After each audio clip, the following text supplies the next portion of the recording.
whatever you want, man. Start button's pressed. Okay, it's all good. Keep going. You don't have to start over. Just go.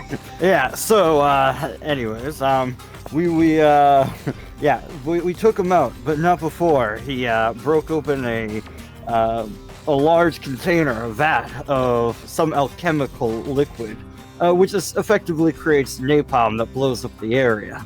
And as it burns out, it sucks out the oxygen, and there's a lot of chaos. There's a lot of trying to figure out how persistent damage works, as well as picking up bodies and moving them around. At the same time, one of our number might have opened up doors that unleash more encounters at the same time, which is fine. It's our specialty at this point. And one group has wild magic surges, it sounds like, and another has opening multiple encounters at once.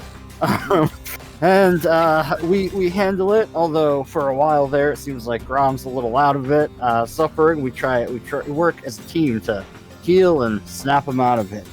And then we go around and start looting the place. And we have our quarry. We're ready to interrogate them, and I think we're leveling up to 4. Is that right? Yeah, I mean, upon completing this this particular, at this point, roleplay scene. Yeah. Yeah, so you have some big decisions to make to close out book 1 and then transition over to book 2. Okay. Excellent. Go ahead and add a 3rd hero point and 3rd hero point card. All right. Would anybody like to answer the Factspiration question this week, which is, what is your character the most insecure about? If you're interested in answering this question, to get a Factspiration die, a D3 that you can add after the fact to try and make a roll into a crit or a hit. All right. We've got a 13 from Jericho Darling going once. Going twice. All right, Jericho Darling, what are you the most insecure about? Jericho Darling is most insecure about herself. She is a skeleton, and she definitely misses having the fleshy bits that she no longer has. That's why she has a few dozen wigs at her disposal and a closet full of melons for herself. But she definitely misses her living body, and she's very insecure about her current one. Oh, dang. Okay. Wow, I would never have known from the raw confidence she carries around with her. You may ask the same question of any NPC that you've met during this campaign. Hey, Shoma. What are you most insecure about? Man, what is Shoma the most insecure about? Well, fortunately, this is meta knowledge and nobody's gonna know, but at a towering, like 6'8", almost 7 feet tall, rail thin Ifrit, he has just a massive donkey dong, and he doesn't want anybody to know about it because he heard back in high school that it would scare people away, and so he's never been intimate with anyone. He's never been naked around anyone because he doesn't want them to see the horror that the salamander that he has been burdened with, and that's what he's the most insecure about. Salamander. Sometimes you learn something you didn't want to know. That's why they call it Eldritch knowledge. Maybe we should just push him in the river. I don't think I want to know this. He might float. You don't know. You don't know. He's got a life raft built in. All right. Hey, listen. Sometimes I give these really great answers to these questions, and you guys are like, dang, I'd never want to hurt that NPC even though they're the bad guy, because what a heartfelt response. So honest, so pure. You know, sometimes the answers aren't what you expected, you know? I'm glad we have this knowledge. I'm glad. Good talk. But your characters don't have it. You yourself are burdened with it. Listen, I'm sure there's rumors. So now whenever you see him on camera, you're going to wonder, does he have only one leg? What's going on there? Like, see, you're just never going to know for sure. That's the situation you've put yourself in. All right. Thank you for that. No worries. So maybe next week you guys will have some cutscenes for us to listen to. That'd be cool. All right. Here's your Factspiration. Wonderful. And since we're all settled in, we'll head over to the hidden temple, Olmec's hidden temple, to see the fate of Shoma, keeper of the salamander Lyserius's future. We'll see what happens to him. Anything could happen. His future is in your hands. All right, just his future though. There's no romancing. He's not a romanceable NPC. All right, here we go. All right. Where do we leave ourselves? All right, so Oh, we're here. Okay. yeah. All right, so combat has ended. You guys knocked him out. I'll get some music playing. Let's see what we got here. I had some at the top. All right, we'll go with. Oh yeah, slow sad music. Oh man, who doesn't want slow sad music? All right, let's give it a listen. In the interim, I'm gonna drag over a chair from the kitchen into this little elaborate. Oh, there's actually a chair in here. Never mind. I'll put a Shoma's body that's still alive in this chair. In the chair? Okay. Yeah. All right. Okay. Oof. So, he'll wake up when you guys are essentially ready for him to wake up, per the magic of plot. Did you guys have any other business to attend to before you interrogate this man's? Who wants to interrogate him?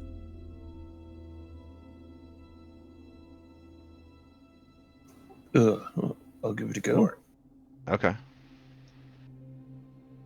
Let's All right. interrogate away. Oh, is one of you going to be good cop and one he's going to be bad cop, or? Would this be coerce? Well, yeah, coerce would definitely be bad cop, and then, request would be good cop. Okay. Yeah. All right. Well, he kind of comes to. He's badly beaten. He looks around. He sees that he's finished, and he says, "Drop out, failure, mediocre. I thought I could. I don't know. Now, go ahead. Finish your sentence. I thought I could be something. But I'm just second place, as always. Third place. Third place? Somebody else, Well, it goes me, Gattleby, and then you. Why are you in first place? Because I'm Jericho Darlin. He's the one that tied up. You weren't the one at the college giving the big old presentation. We won't unpack all that right now. I mean, I remember it like it was yesterday. He begins to launch into a cutscene. Does anybody try to stop him? Or do you just watch his cutscene? I'll watch the cutscene. Okay. I'll hover over escape for skip if it gets bad. Oh man, okay. So the scene changes from him narrating what happened to you guys envisioning it. The grand lecture hall of the college. Morning. The room is vast and adorned with cogs, gears, and intricate steampunk designs. Sunlight filters through large stained glass windows, illuminating rows of cushioned seats filled with eager attendees. In the center stands a large wooden podium, and behind it a table holding a sealed container glowing softly. Atop the podium, Vashon Gattleby, a ragged-looking inventor with a tired look but a proud stance, adjusts his goggles and begins his presentation. Ladies and gentlemen, today is a day of great promise. Today, we, and then he kind of catches himself looking around. He says, I unveil the future. The future of energy, combustion power, Call it Pyronite. The room fills with murmurs of excitement. Mugland, a plump halfling with a large mustache and an even bigger pocketbook, leans forward, eyes gleaming. Nearby, Shoma Lysirius, who in this flashback is Bishonen handsome, his hair perfectly kept, and his eyes alert with intelligence. Green hellfire burning behind them, looks both curious and calculating. Lastly, you see a noteworthy person in the priest, the famous priest of Bry and inventor Kosawana. You would know him, Jericho, because he was one of Vashon's best friends, and you would know him, Grom, because you used to work for him. He sits rigid, concern evident on his stern, dark-skinned face. Vashon says, "This compound possesses limitless potential. Power, wealth, innovation. It's all within reach." He opens the container, revealing the glowing pyronite inside. It sort of looks like flubber, if flubber was made out of lava. It pulses as if alive.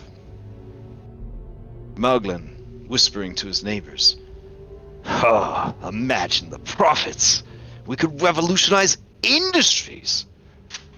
Shoma, murmuring to himself, "Yes, with that power, the freedom, to live the life I choose, to be the hero of my own story." Kosawana, hearing the comments, looks increasingly distressed and whispers fervently to himself, "This is too dangerous. Mortals should not wield such power." The camera spins back to Vashon Gattleby, who says, "And now, for a live demonstration. I have this ginormous robot hamster, completely powered down, but it's about to be powered up." With protective gloves, he reaches for the pyronite, and then a look of concern crosses his face. Something has gone awry. The pyronite starts to pulse erratically. The attendees murmur anxiously, and Gattleby looks alarmed. Kosawana stands up and shouts, "Everyone, shield yourselves!" But before anyone can react, the pyronite erupts in a blinding explosion. Flames and smoke engulf the room. However, just as quickly, the flames are quelled and the smoke is sucked away. The result of the protective wards in and around the college. As the room clears, attendees are shaken and injured but alive. The podium is charred and the pyronite container destroyed. Vashon Gattleby lies dazed on the ground, his clothes and hair singed. Mugland, coughing, staggering. "What just happened?" Amidst the chaos, Shoma's eyes gleam darkly, seeing an opportunity amidst the devastation. Whispering to himself like a really cool guy, he says, This is just the beginning." Kosawana, horror-stricken, rushes to Gattleby's side, helping him up. "Are you alright, Vashon? My friend, look at what your ambition has wrought." Vashon Gattleby, shaken, voice trembling. I didn't expect. It was supposed to be controlled. Jericho's notes, they said, well, the power of a newborn star right in our mortal hands." Kosawana looks at the aftermath, then back to Gattleby. "This is a warning, Vashon. Some things are not meant to be controlled." The camera follows Shoma and his really cool, muscular silhouette as he walks out the doorway, leaving behind the devastation and walking into the rising sun. You see the camera fly up as birds fly past him, the promise of a bright future, but the warning of the perils of innovation. And then he says, "And that's exactly how it went down." A golf clap. Yeah, I clapped too. It was good. It was so vivid. I thought it was there. Yeah, well, you know, I Have you ever mean, considered giving up and just becoming like A a storyteller storyteller? Yeah. or playwright? Like you know. Yeah. now that's a job for nerds. I'm into inventing things and math. But you wouldn't be inventing things. You'd be inventing stories. And they could be stories about math. Is Too there many people really? interested in math? Can you make money off of that? Sure, I've why heard not? if you get some people like together, I bet you could tell stories for them. Ah. You Huh. could be number one in it. Yeah. Since Yeah. No. since no one Telling else is doing it. Really? Yeah. What about them newspapers? They're kind of like stories. Yeah. Yeah. Yeah. You could have like your own column. You could be a columnist. Ah. Well, that's if I don't get killed by all the people I owe money to. Sure. On that note, I really appreciate you taking care of that eyeball fella. Yeah. I mean, no, that's just one no eyeball problem. fellow. There'll probably be more if you think about it. Well, yeah, I borrowed from his boss, who's like a real big eyeball fella. A real big eyeball fella? What does that mean? Nah, I mean, I'm assuming he's real large, either in size or in strength. What did you borrow from him? Well, I don't know. I found some summoning rituals here at this old temple. I waited for bronze time, and I called him up. I asked him if I could have some money. Ooh boy. Now that I think about it, I should have asked him how to make the Pirate Knight. Hindsight 2020. Yep, lesson learned. That's for sure. Well, what are you gonna do with me? Hand me over to the police? If you do, you might as well be hanging me up in the square. I don't think that's what any of us want to do. I look around the room just to double check. Ah. You want to just cut me loose and let me try to make my way in the world? I promise I won't cause no more trouble. I don't know if I want to do that either, though. Well, I mean, Let's you look want at me to the join your options. team? Is that what you're saying? Let's look at the options on the table that we can offer you. Okay. Okay. Side hero huddle. Like what? Okay. What are we trying to get from him? I mean, Hey, hold on. We gotta Information go down of here. who his client was before they dropped No, him. no, And- Jericho, you do know that he is a third-rate alchemist, but he could be a third-rate alchemist working for you. Oh, I know. I'm 100%. Yeah, I want him. Okay. Yeah, we need to know who his client was before they dropped him, Mhm. and who is making the Pirate Knight that's gonna hit the streets. 'Cause it's not him. It's not Gattleby. It's not Jerry. Someone else is doing it. not. I'll walk over to him. Nah. I'll say, now, what we need from you is to tell us who's bankrolling you. Oh, but nobody. That's why I had to borrow all that money from them eyeball people. Somebody's bankrolling you before. Well, yeah, the Powderkeg punks, because I was making them Lyserium. Who is the Powderkeg bunks? Oh, also, I sell robots sometimes. Like, I had a real nice robot in there that probably destroyed now. You know, construction robots. That's useful. Mm-hmm. The problem is, I'm just spending that money as soon as I make it. I fell in love, you see. There's a real beautiful girl, Desert Bloom. Mm-hmm. She's the kind of girl that don't care about a man's physical attributes. He only cares about your gold. Well, no, she cares about who you are inside, Your pockets, maybe. in your Oh. heart. That's not true. Either way, true love aside, who did the Powderkeg punks find to making this Pirate Knight if not you? Well, they never found anybody to make it. They just heard a rumor that it had been leaked. Somebody's cracked it. Talks all over town. I had already lined up Muglin as my buyer. he was gonna buy the formula from me as soon as I cracked it, but he told me not to worry about it. They already found somebody. Did you get a name from Mugland? No. That little fucker scares me. Alright. So whoever it is, Mugland is on their side. Is there something you're not telling us? And I'll coerce him. All right, yeah, give me a coerce.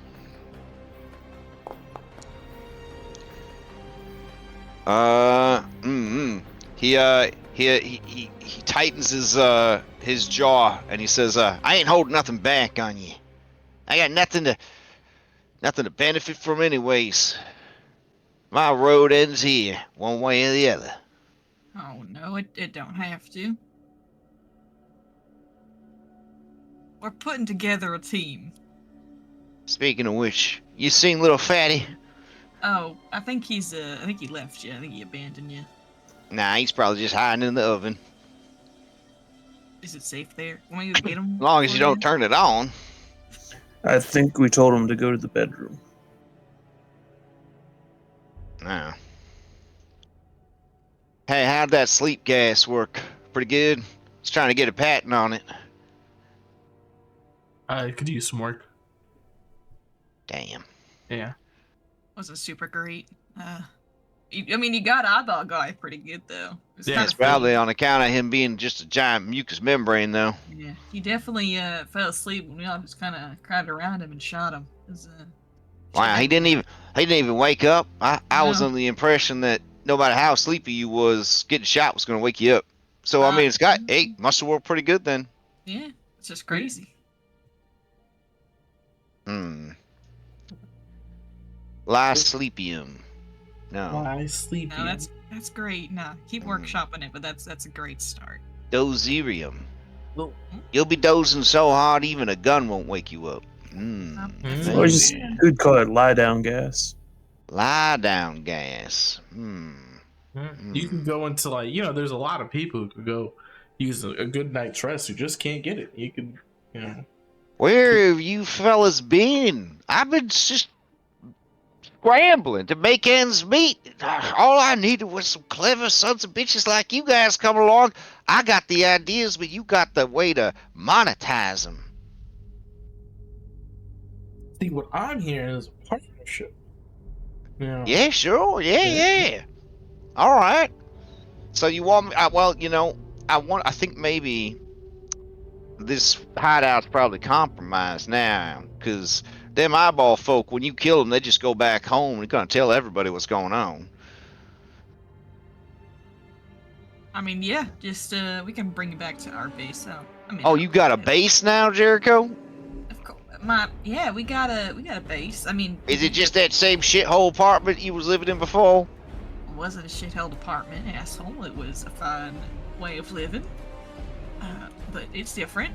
But I mean, you were renting out a room above a bagel shop. I don't think that'd be prime living. I got free bagels sometimes, and I don't even eat the bagels though. So. Yeah, what do you do with them? Just stick them in your rib cage? I kind of let them just kind of sit on the table until they get stale. That's awful sad. Yeah. You know what else is sad? You. Anyway. We can work with you, but you gotta be telling us everything. Because if we find out that you're keeping something from us, well, we got a dragon back there. Back at our base. You got a dragon and a hideout now? I don't know what she'll do to you if you, Oh my god. you're actually lying to us.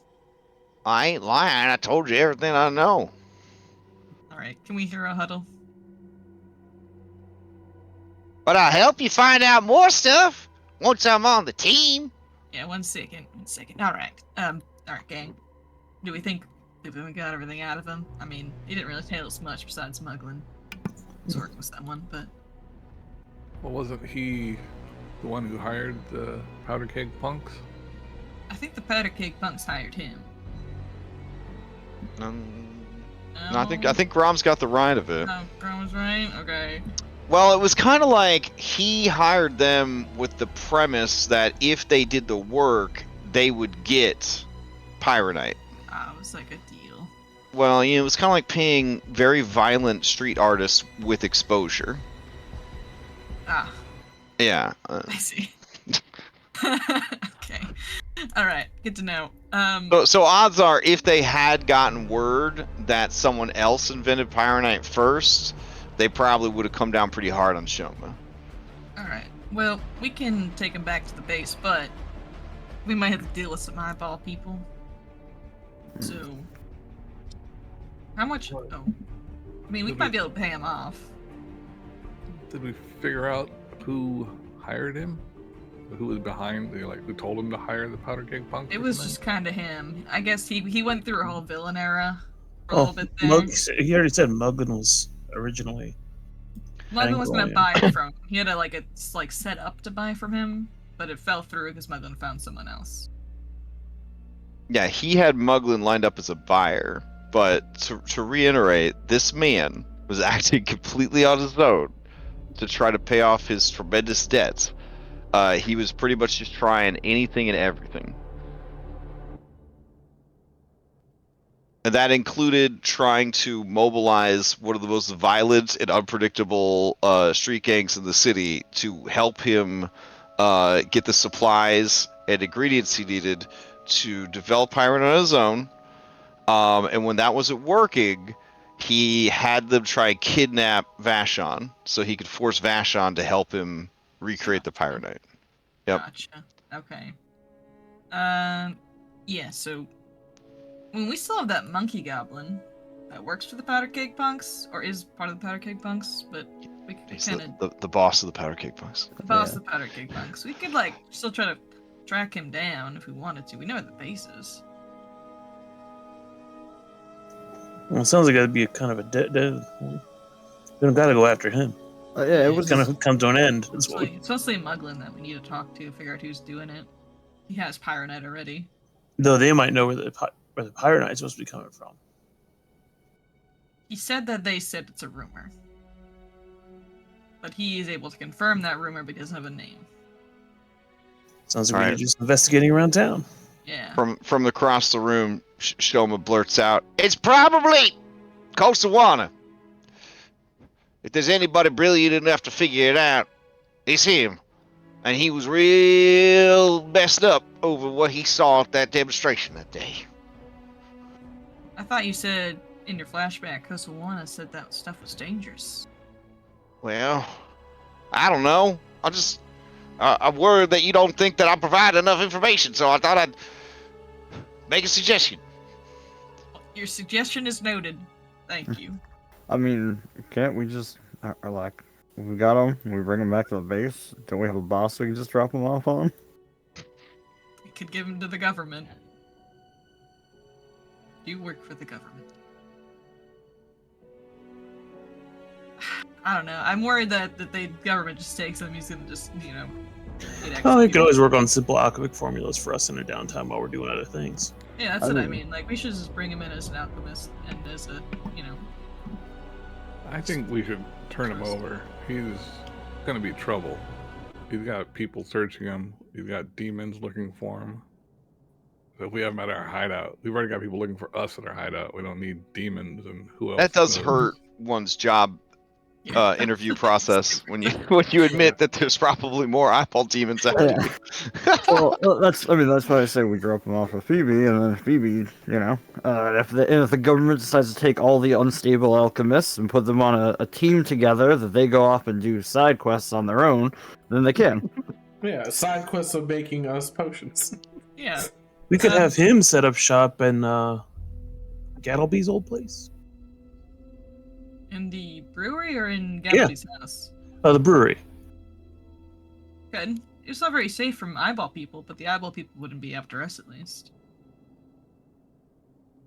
How much do you owe these eyeball people? Like 9,000 gold. Just kidding. We damn. ain't paying that off. We're, What the we're, fuck? we're just dropping him off to Phoebe, I think. But I'm close. I'm close to getting you paid off. How much How do you have paid left? off? Well, once I drop off that construction robot, that'll be another 250. Okay. Out How much of- left after that? That construction robot's doing okay, right? No. No. Nah.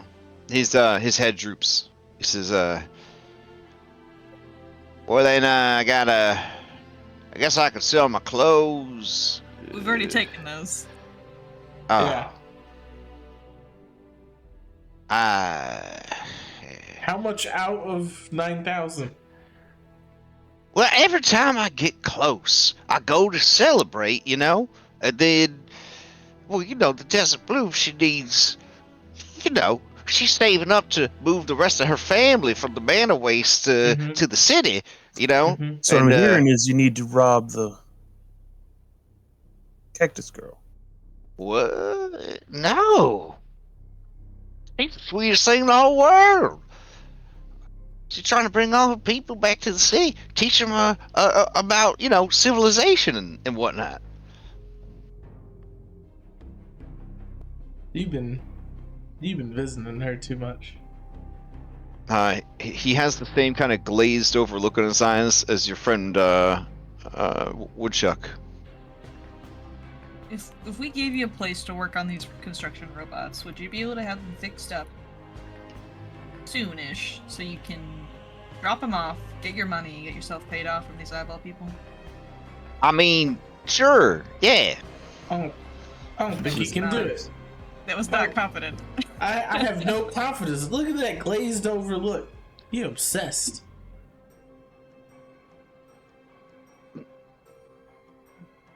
Listen, you either fix these robots and get your soul back, or something bad is gonna happen and we can't protect you.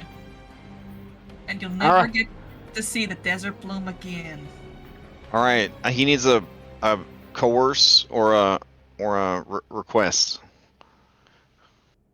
Okay.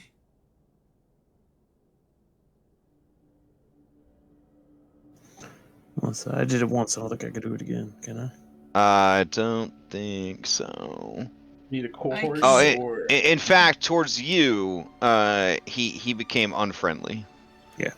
Yeah.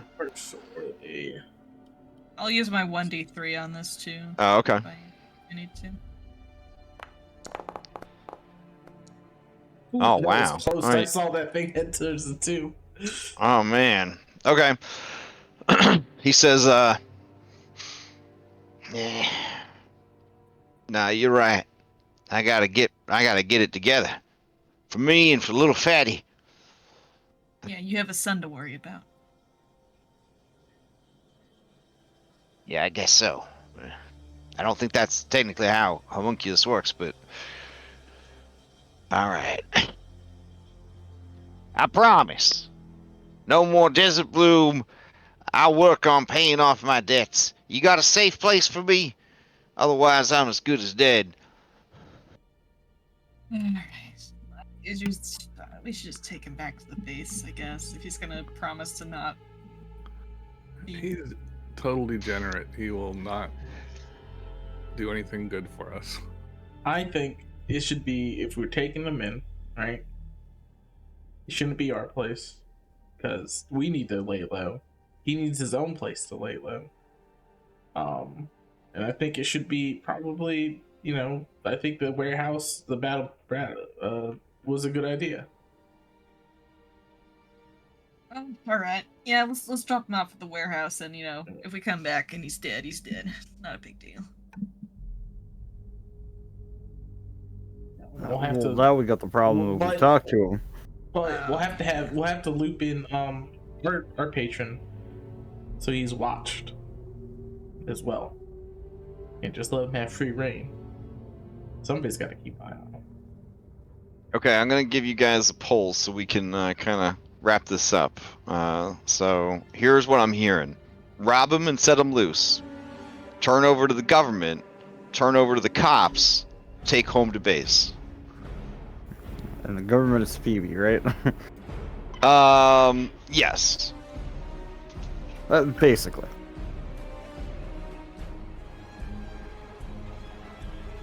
All right. Oh, all right. So it's 3 to. Oh, wait a minute.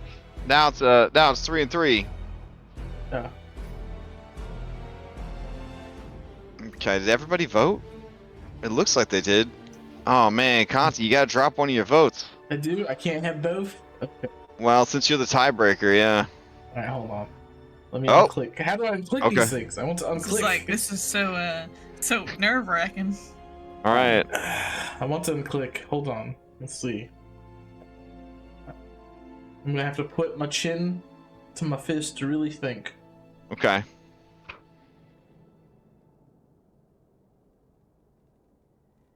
Government. Okay. I can't make it go away, unfortunately. It's But all yeah, good. Government. All right. So, with that, the decision is made to hand Shoma Lyzerius over to government custody. They'll find out everything he knows and put him to work. Maybe they'll cover his debts. Maybe they'll give him to the eyeball people. But his fate is no longer your concern.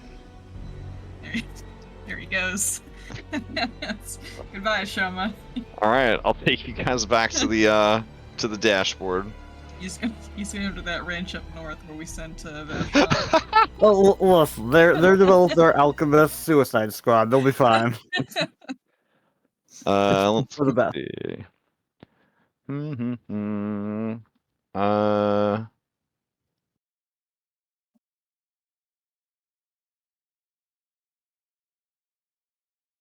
All right. So, things close out essentially in book one. So let me make sure you get what's coming to you. I hope only good Alright. things.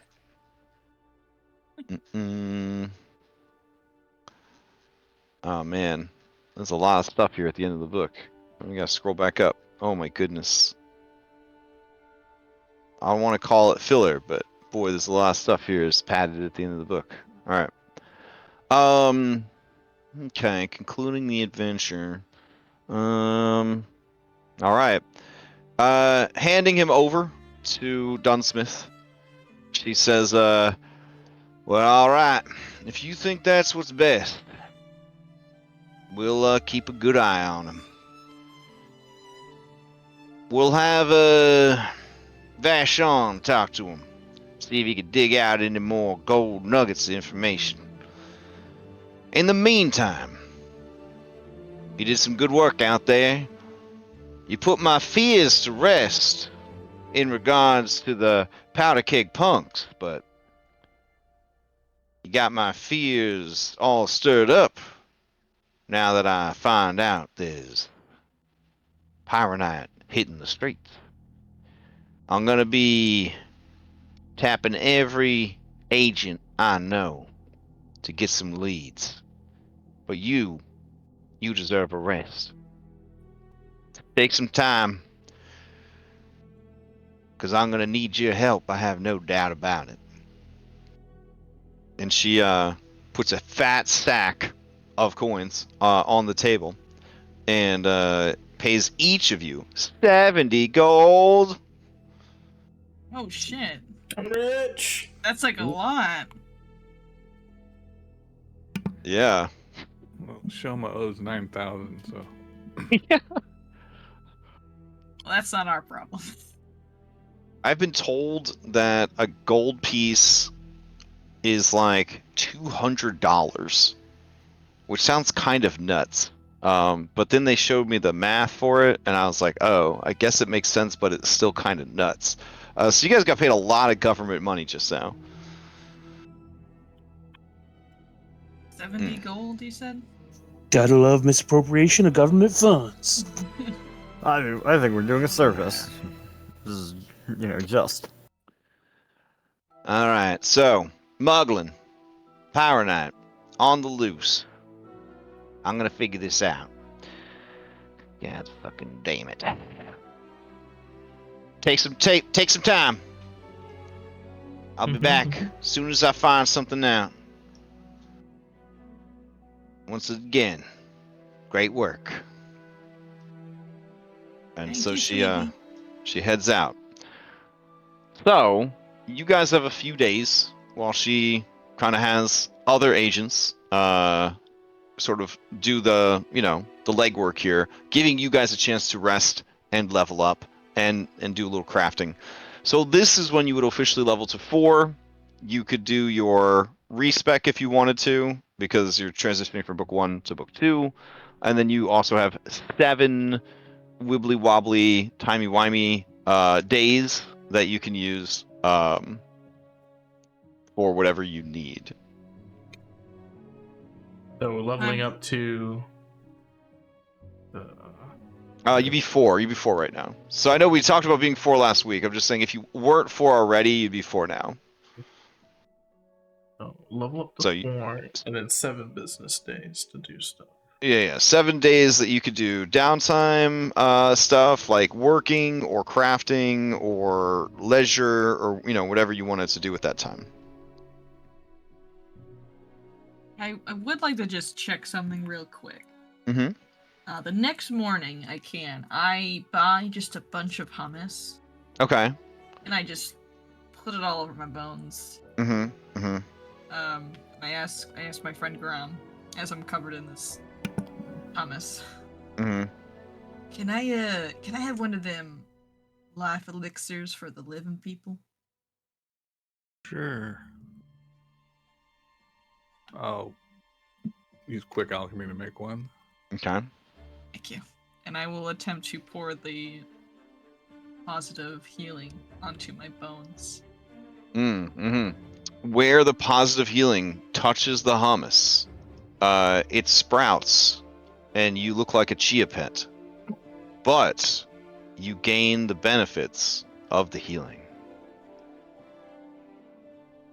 Fist bumps. And if you had a heart, it would freeze in your chest, knowing that you've made a deal that will someday have to be paid back. I'm secretly very glad we actually sent Shoma away, because now if I get asked to kill him, it's not as easy. So, this is good. Thank you, Graham. Yeah. So aesthetically, you should carefully choose where you're applying the hummus, because you're gonna have this on my skull, of course. Oh, you're gonna grow like a green afro, like. Probably not an afro, but I can probably style it. Oh, okay. All right, fair enough. Yeah. All right. All this time, all the skeletons of the world had no idea. All they needed was a protective coating of hummus. I should have known. You cracked the code. Well, I mean, by making a pact with a demon. I've done worse. All right, fair enough. And it's good that you guys returned just in time for the alignment system to be removed. You know what I'm saying? Yeah. Like, yeah. Dodged a bullet. Nice. On that note, you may consider some personal or cultural anathemas and whatever the one is that you like to do. Values? I don't know what the other one's called. The things that replaced alignment. The things that you like to do and you would never do, kind of thing. Like the Meatloaf song, right? He would do anything for love, but he won't do that. Whatever that is, that's his anathema. So. Lie to you. Was that what the song was actually about? There's a bunch of things, actually, if you listen to the song. Okay. I never lie to you, and that's a fact. But anyway, okay. I'm a big Meatloaf fan, so... Oh, wow, okay. That's a factspiration I didn't know. Okay. That's a Scott fact, yeah. A Scottspiration. Okay. All right, fair enough. I am, those are like candy. Oh, man. All right. Any particular things you want to do during the downtime? It was pointed out to me by player Butler Log in the Saturday game that people in the Pathfinder Foundry community don't like how the macro for earning income works because it locks you in to a committed work schedule when in fact you can like catfish employers in Pathfinder by rolling, seeing how well you did, and then if you didn't do well, you just quit the job on the first day. But we came up with a solution for being a scumbag, and that's called math. So if you do poorly, you just say I quit and keep your 1 day's wage, and then you could try to work somewhere else. honestly, I feel like a real baller, you know what I'm saying? Like a 5e player that's just kicking around in Pathfinder, for funzos, would just like roll it and live with it. Feels like a very Pathfinder kid thing to do. Quit your job after one day and then try to find another job, but whatever. So anyways, that's a heads up on the earned income. Technically, you can quit after one day if it doesn't go well and try to do something else with your downtime. All right. That's an anathema to Henry. Just giving up. You gotta just live giving with it. up. God damn. I mean, IRL Catholic guilt. I would feel terrible if I got a job and I quit after. Like, I agreed to work for 7 days so that I didn't do well the first day, so they were like, "You suck," and I'd be like, "I quit." Like, I don't know. I don't know if I could live with myself that. Anyways, we'll start with you, Henry. What do you do during your seven days of downtime? Oh, all right. I guess honestly, he would probably just work. That's what he All did. right. He's a simple guy. He just works. Let me get that earned income thing. All right. Um, So, I- if you're doing industry work, like hard labor and stuff like that, it could be within 2 levels of your current level right now. So, I'll be up to level 6 if you want to, or as low as a level 0. oh, he's gonna do that, and it's 7 days, right? Yes. Because it says how many days when you click the earned income thing, so you could just Right. But what their complaint was is that the macro it makes you feel like you're locked in. Okay. When officially you could be like, no, after like Alright. 1 day. Yeah. No, I'm gonna do the 7 because Okay. I adult. He will pick up boxes and put boxes down in places. Oh hell yeah! What level boxes are you going to be doing this level to? 6 boxes. Holy shit! All right. Henry's all in. Okay. Let's see what we get. Let's roll. Yeah. Oh, very nice. Okay, so you earned 14 gold picking up level 6 boxes and moving them onto level 6 shelves. All right. The foreman, a small Yoksai, rat folk, is just like, damn! It's weird that you're a different person every day, but it's amazing the kind of work you put in. You remind me of a local legend. Goes by the name of Henry. Real shame what happened, though. Smashed his own brother's head in with a hammer. Now he's a rogue criminal. Hunts the streets, looking for other heads to smash. Anyways, Yeah. here's your money. Thanks. He takes it and he heads off. Wonderful. All right. Grom, what do you do with your downtime? I'm trying to craft Okay. stuff. Like I said, I picked up magical crafting at 4th level, Ooh, okay. and I've got the weapon potency +1 formula. Oh, that sounds dangerous. That sounds dangerous. Why so? Is that Because it's that cause magic. wild magic? Yeah. Wow, I didn't realize it. Let's see. Yeah, I mean, that's why it's so hard to get magical items in the city, because they're, it's very dangerous. Well, can I Can you? time it somehow? Well, yeah, I the- mean, yeah, you've got the sheets. You could definitely try to time it. So Oh. you're just gonna be keeping the weirdest fucking hours. Yeah. Yeah. I'm not sure what the craft in the archives of Nethys. It looks like it still has maybe the old rules where it takes 4 days to craft an item. But you commented in the Discord it's 2 days per item batch now, but with a form it becomes 1 day. Yes. Hold on. Let's see.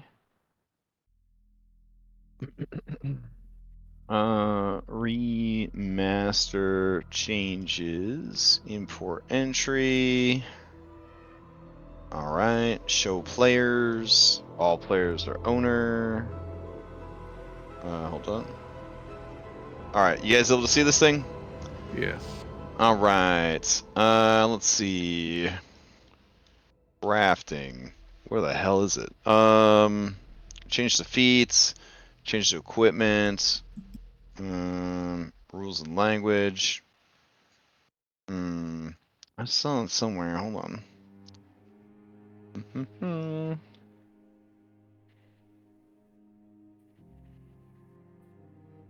Okay. RPG Bots Remastered Transition Guide. Oof. Okay. This definitely won't be very wordy. Alright, let's see. Why did this happen? Is my content still or valid? Attributes, aid, other name changes. Would it be under equipment? Crafting section? Alright, so this is a good thing about shields. I don't know if any of you use shields. Any of you use shields? I do now. Okay. Shields, there are now hardening runes that can be applied to shields to improve their stats so that, they can actually be different kinds of shields. And also, you don't drop your shield when you fall prone anymore. That's nice. Or you're not prone, but unconscious or whatever, because they're strapped to you. But that means, I believe, that it's harder to put your shield on and take your shield off. Like, you can't just willingly drop your shield anymore. That doesn't answer the question about crafting, though. So hold on. Alright. New crafting rules. Hey, Reddit this week was a crafting. Nope, that's not the right one. Yeah, my understanding is that it is only 1 day instead of 4 days. That is my understanding of crafting. But I also don't have the new book because I thought it would be all up by now. So, hold on.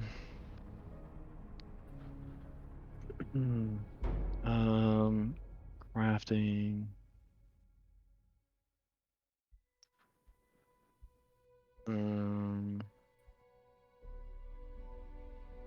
No, there's just the macro. Go on to somebody else, and I'll keep reading Sure. for you if I can figure it out. Okay. All right. And Jetri, what are you doing with your 7 days of downtime? What's it take to get like your weapon runed up? Oh, to get a weapon rune? Alright, so if you purchase the rune, you can then either have someone who is trained in crafting affix it to your weapon, like basically use up the rune and put the enchantment on your weapon, or you could pay a little bit more money and then someone will put it on there for you. Okay. Obviously, I assume there's risks involved if someone else does it? There's no risk, it's just money. They'll succeed, yeah. Okay, so in my case, I have this dueling pistol that's +1. Right. So do you want to? You probably want to try to add striking to it at this point. Yeah. Okay, so striking rune is 65 gold. Okay. And then what the striking rune will do is add another damage die to your weapon. Okay. We have that broken crossbow too, right? That had like striking in it. It just needs to get fixed or transferred. Correct. Yep, it can get transferred over. Yeah. Mm. I've just been dumping things into the stash. Oh yeah, everybody should definitely check the stash before they buy stuff. But at this point, at level 4, you guys should consider all having striking runes on your weapons, especially if you are a damage dealing person. Yeah, I'm definitely gonna pick one up for myself. Then party loot? Or I just on the party sheet, like the So remember, there's an actor now that is the party. It's at the very top of the actor list. There's a little piece of paper next to the word "the party." Yeah, okay. and when you open that, there'll be a tab that says stash. Yep. And I'm dumping anything that seems like it would be something we would sell or people might want. And then transferring a rune is 10% of the rune's price. Unless you're transferring it from a weapon to a runestone, which is free. But transferring from a runestone to a weapon is 10% of the cost. So, in effect, 65 gold, it would actually be like 71 gold and 5 silver. And they could put a striking rune onto a weapon. Okay. Yep. So we all want to get striking runes, I assume? And now you can sell your stuff for half of its value. So if there is things that you just don't need, you could sell it for half of its value. Okay. I assume we all want to get striking weapons, correct? I mean, ideally, yeah, you should all be getting striking runes if possible. We should have enough now. We just got paid a bunch. How much are they? 65. Yeah. So we could save 165 from somebody and then go from there. Since one of these weapons, is it the heavy crossbow? Yeah, it's the broken heavy crossbow. So we can have that go to somebody and then 65, and then I guess like I don't know, like have them just buy something too. For I use 2 weapons, but it's mainly just to do an ability more so than. Well, I might not have to spend so much money on mine. I don't have a weapon anymore. I use fists now. Oh, so okay. I think the striking hand wraps are cheaper than regular. I know we sold them, the ones we had already, but I'm looking and I think they're only 35 for +1 striking hand wraps of Mighty Blows. Rash wants to correct me on that. They're cheaper. What is? The striking hand wraps. The ones that you have, or?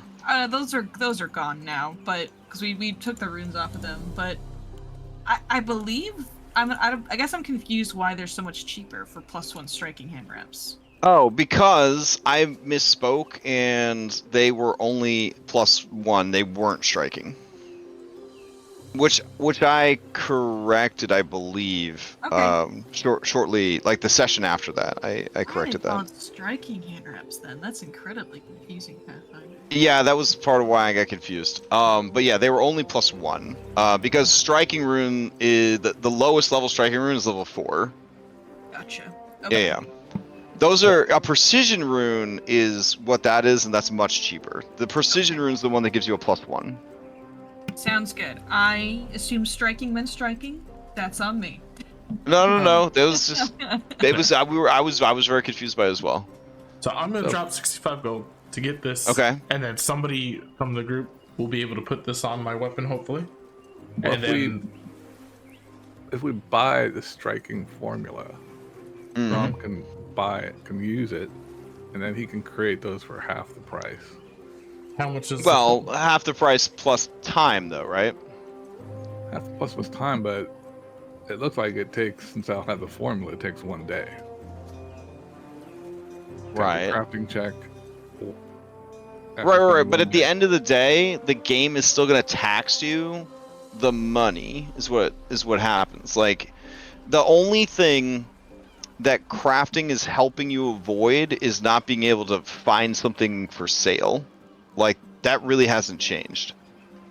Like, they don't want you to be able to use crafting to make money, essentially, like the way it's designed. Like, the crafting system is there to guarantee that you have access to the things that you know how to craft, and then to be able to repair your own stuff and things like that. But there's no mathematical way to ever make profit off of crafting. Like, they will get it out of you like one way or the other. You'll always end up paying the cost of the item. Okay. So by shortening the amount of time to craft, that just means now you pay the rest of the cost.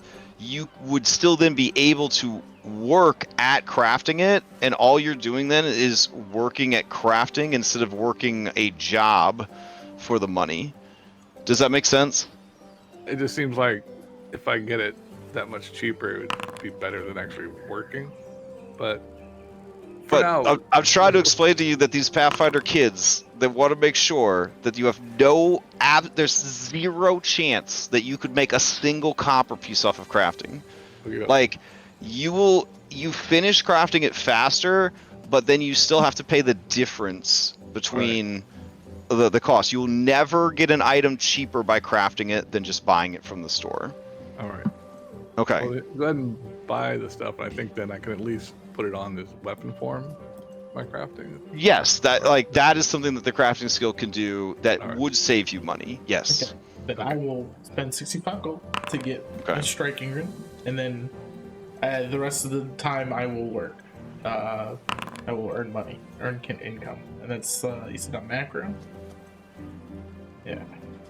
So. You all mind if I take this crafter's eyepiece that we have in the party loot? Yeah. No. I. Oh. Go for it. Yeah, you definitely want that. I can choose like any of these trained abilities to earn income.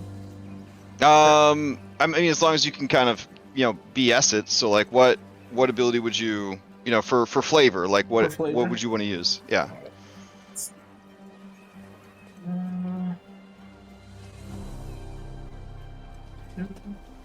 Perception goes into impersonation. Like, I don't mind you picking your best one. It's just like Impersonate, right? I would Uh-huh. I would be like when somebody wants to be a what is it, Elvis Presley impersonator or like that type of deal. Basically, they'd be busking still. Just on the streets. Yeah. Sure. I got you. Yeah, I mean, if you want to do impersonate as essentially like your performance piece as your job, that's fine. Okay, and then I would choose how many? I would say that you could do something within one level of your level, or less. So anywhere between 0 and level 5. Yep. And then do I just? Because there's less of an interest in that than there is in crafting and alchemy and heavy lifting and industry and all that. And then I would put 6 days since I used up a day shopping, or doesn't matter. How are we doing it? You could, as far as the shopping goes, you could just kind of put in a request for equipment, and then Phoebe's people will take care of the shopping for you. I'll just do all 7 days and let's just see how it goes. We're gonna roll. Okay, sounds good.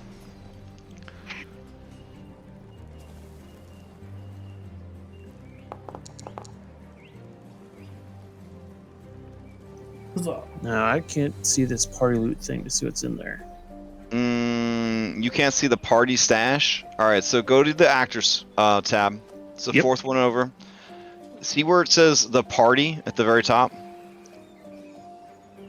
Yep. Alright, see the piece of paper next to that? Yeah. Click it. Yep, it's not on there. Oh, stash. Mm-hmm. It's its own thing. Okay. Mm-hmm. I apologize. I thought it was No an worries. actor named Stash. No. Where's this actor? I don't see it. That's our Tuesday game that we have an actor called Stash. That's why it's confusing. No worries. All right. So let's see. How did your week go? Yeah. All right. So yeah, you go out and you do impersonations, and do like street performance and things like that, and you make 7 gold that week. Right. All right. That brings us to, we did Henry to Budgetry.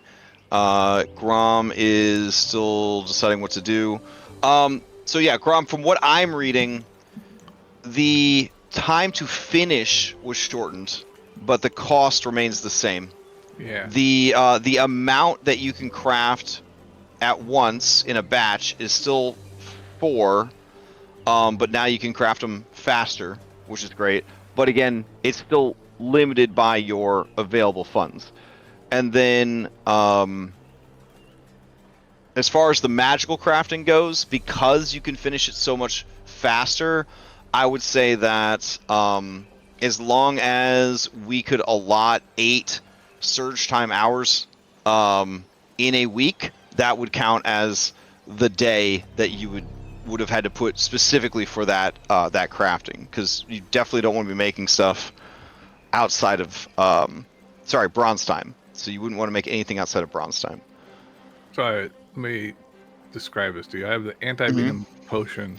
It's magical potion formula. It costs 24 gold pieces. Yep. So if I spend a day and make my crafting check and spend the 24 gold, that Or is it 24 gold each? So it'd be 100 gold to make 4 of them? Yeah, you would still be paying for every single one. You would just have easy access to them. Is essentially what the crafting is doing for you. All right. Yeah. Well, I can't even. Does he make them in batches of 4? Is that right? Yes, you can do up to 4 at a time when it's consumables. And I believe ammo that isn't special, you can make, what, 10 at a time? Something like that. And then unique ammo like Life Shot still counts as a consumable, so you'd only be able to make them in batches of 4. I'll just make some with my alchemy. But the idea with the crafting, if you have more time to sink into it, is that instead of stopping what you're doing and then going and earning income somewhere, you just keep using your crafting skill to earn income, and then that income just gets rolled into paying for the stuff that you're crafting. So it's to create like equity between people that aren't making items and are just, you know, kind of doing other downtime activities, so that there isn't like a preferred downtime activity. Like in 5e, Xanathar's downtime stuff is completely inequitable. Like they're all over the map. Like some of them don't make any sense and you end up in jail. Others, you get a bunch of money for pit fighting somebody. So there's really no balance to it. In this, it's kind of video gamey, but they just kind of say everybody has the same opportunities during downtime, but if you have crafting, you will have access to these specific things that you can craft no matter what. So no matter where you are in the world, you will always have access to these things. So in a city-based campaign like this, it doesn't seem as useful. But if you guys were, say, out in the middle of the mana waste, you being able to craft shit would be incredibly important, because you can't just walk across the street and buy it. So that's kind of where the core foundation of crafting is. Like, you always have access to it wherever. And then the other benefit of crafting is the knowledge that comes with crafting, because it is also a knowledge skill, and then being able to repair gear, repair shields, socket things to shields, put runes onto stuff, take enchantments off and put them onto runes, that sort of thing. Yeah, So there's other uses for it. Oh yeah, I'm not worried about it not being useful. I'm just trying to get my head around how it all works. Yeah, I had the same thing happen on Tuesday game, because I was like, oh, I'm a gnome, so I should probably do like some crafting and this and that and other thing.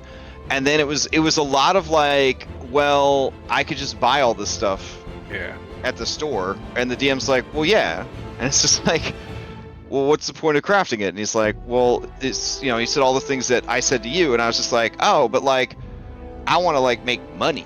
And he's like, so go adventuring. And I was like, oh, I see how it is. So yeah. And a venom potion, it's a magical potion. Is that something we can actually buy here in Alkenstar, or is that? You can. You guys will only have access to magical items that are, I believe, 3 levels lower than you currently are, or less. So you would still only have access to level 0 and level 1 magical items right now. But you always have access to your level plus 3 alchemical items, because Alkenstar is like the capital in the world for that stuff. Well, is it possible us, the rest of the group, to sell some of these clothes we have, and then I'll have enough gold to make some anti-venom potions for us? Because it seems like they'd be really useful. I was hoping to keep the very nice, because not the very nice, but the high fashion one for stuff, because I think later on as I build my character, there is like some ability I'm thinking of choosing that requires good clothes. Well, I mean, there's plenty of them. Like, we can keep one and sell the others. It would be the just clothing high fashion, not very nice suits. High fashion fine. Okay, I'm fine with that. Also, not to beat the dead horse of crafting, but Dom points out in chat, Grom, that because of the limitation on magical item access in the city, you taking magical crafting is good, because you would be able to craft things at your level. So Right. you'd be able to access magic that the rest of the party and yourself would not actually have access to. So that is an immediate benefit of crafting. Well, that's like the striking or the striking. Well, room exactly, thing. yeah. So, but at the same time, oh, Are we you even got a able to point buy there. those? You Yeah. wouldn't be. You're right, because a striking rune It's is level a 4. magic item. Oh shit! Wow. All right, then yeah, Grom, you're their only hope to buy striking runes. Holy shit! It took me a while to get there, but there we are. So yeah, you guys would definitely want Grom to have magical crafting and do whatever you can to support him, because yeah, you guys at your level wouldn't be able to buy striking runes. Oh, okay. Yeah. So, which should I'll give me back 65 gold since I couldn't buy it. Well, you could essentially just once we get it all sorted out, you would just pay that 65 to Grom essentially. Okay. Yeah. Well, hopefully Grom it'll get becomes sorted the out. Grom becomes the store for the striking runes. So we need. I'll buy the striking ruin, the formula for 65, Yes. and then Then I'll give you it takes me 65. a day make for each it. one I want to make. A day for each one, and then essentially 65 gold. Yeah. to make each one. Okay, but now you can make them. And, Okay. And we got the one from the broken heavy crossbow to transfer. Yeah, and I would say that with your crafting skills, with access to the various people that work for Phoebe, yeah, you guys would be able to extract the rune from the crossbow without any checks or anything.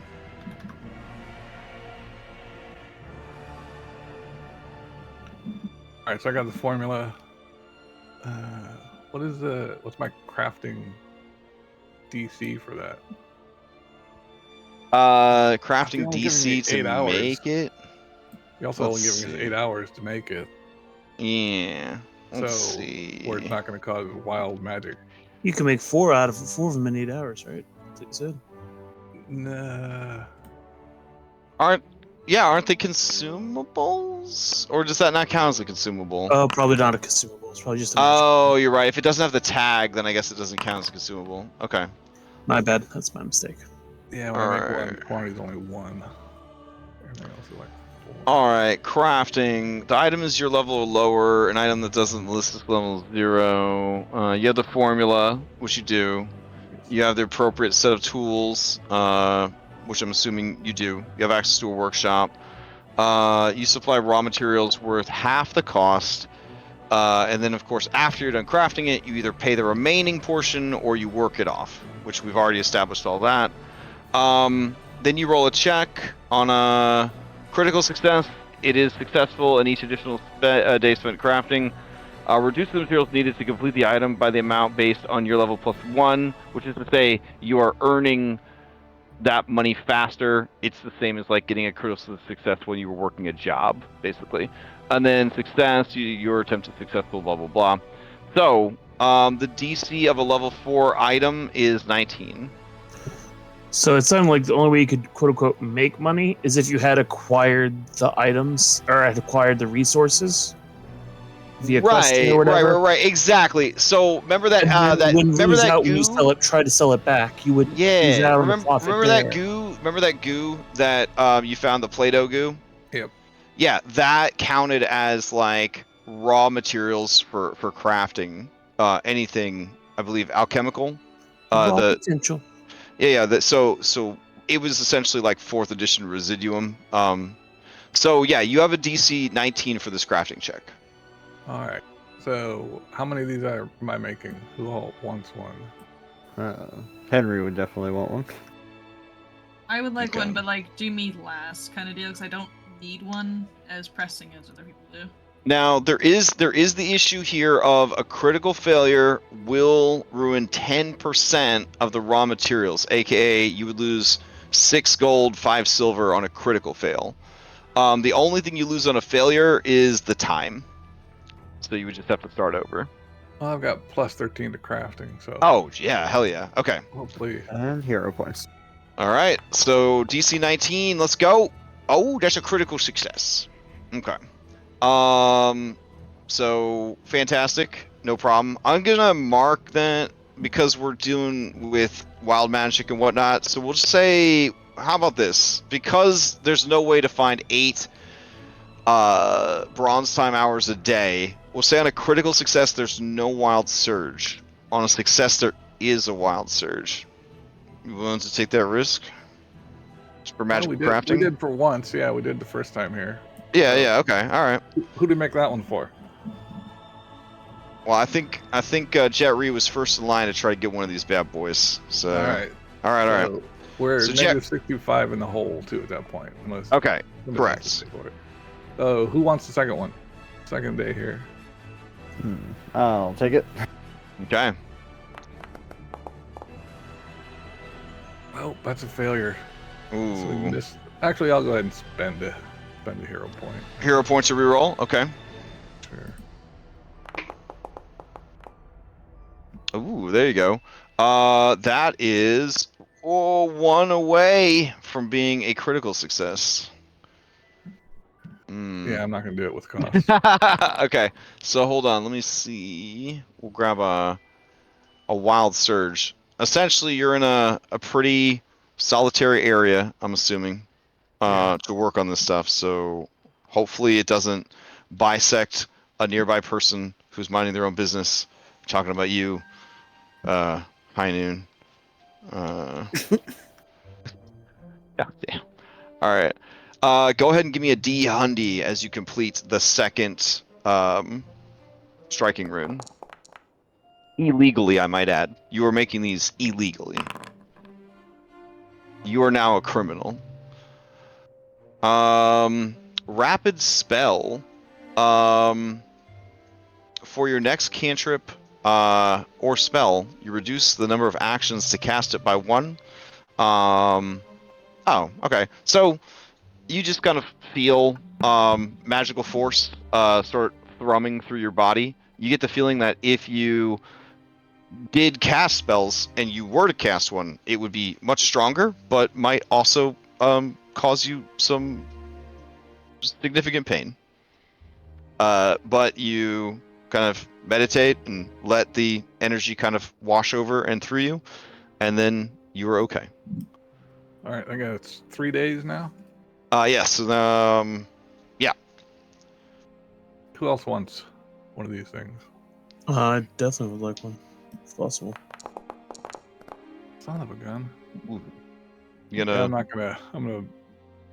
not gonna burn my last hero point for that. That's a fail. That uses up a day, or does that automatically cause a wild surge? Well, it would still be a wild surge, and it would use up a day. But you guys do have quite a stack of fan spells. We do. Take We a have a fan lot. spell. Take a Feel free fan to spell. take 'em. Yep. All right. Oh There you no! Oh my Even god. better. Okay. All right. So give me your D100 to see what happens here, and then you lose 6.5 gold.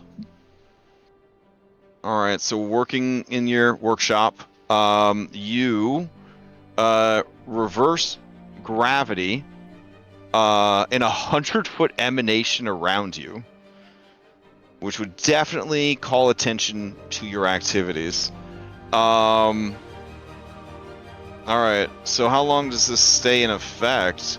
For 1 hour? Oh my god. Okay.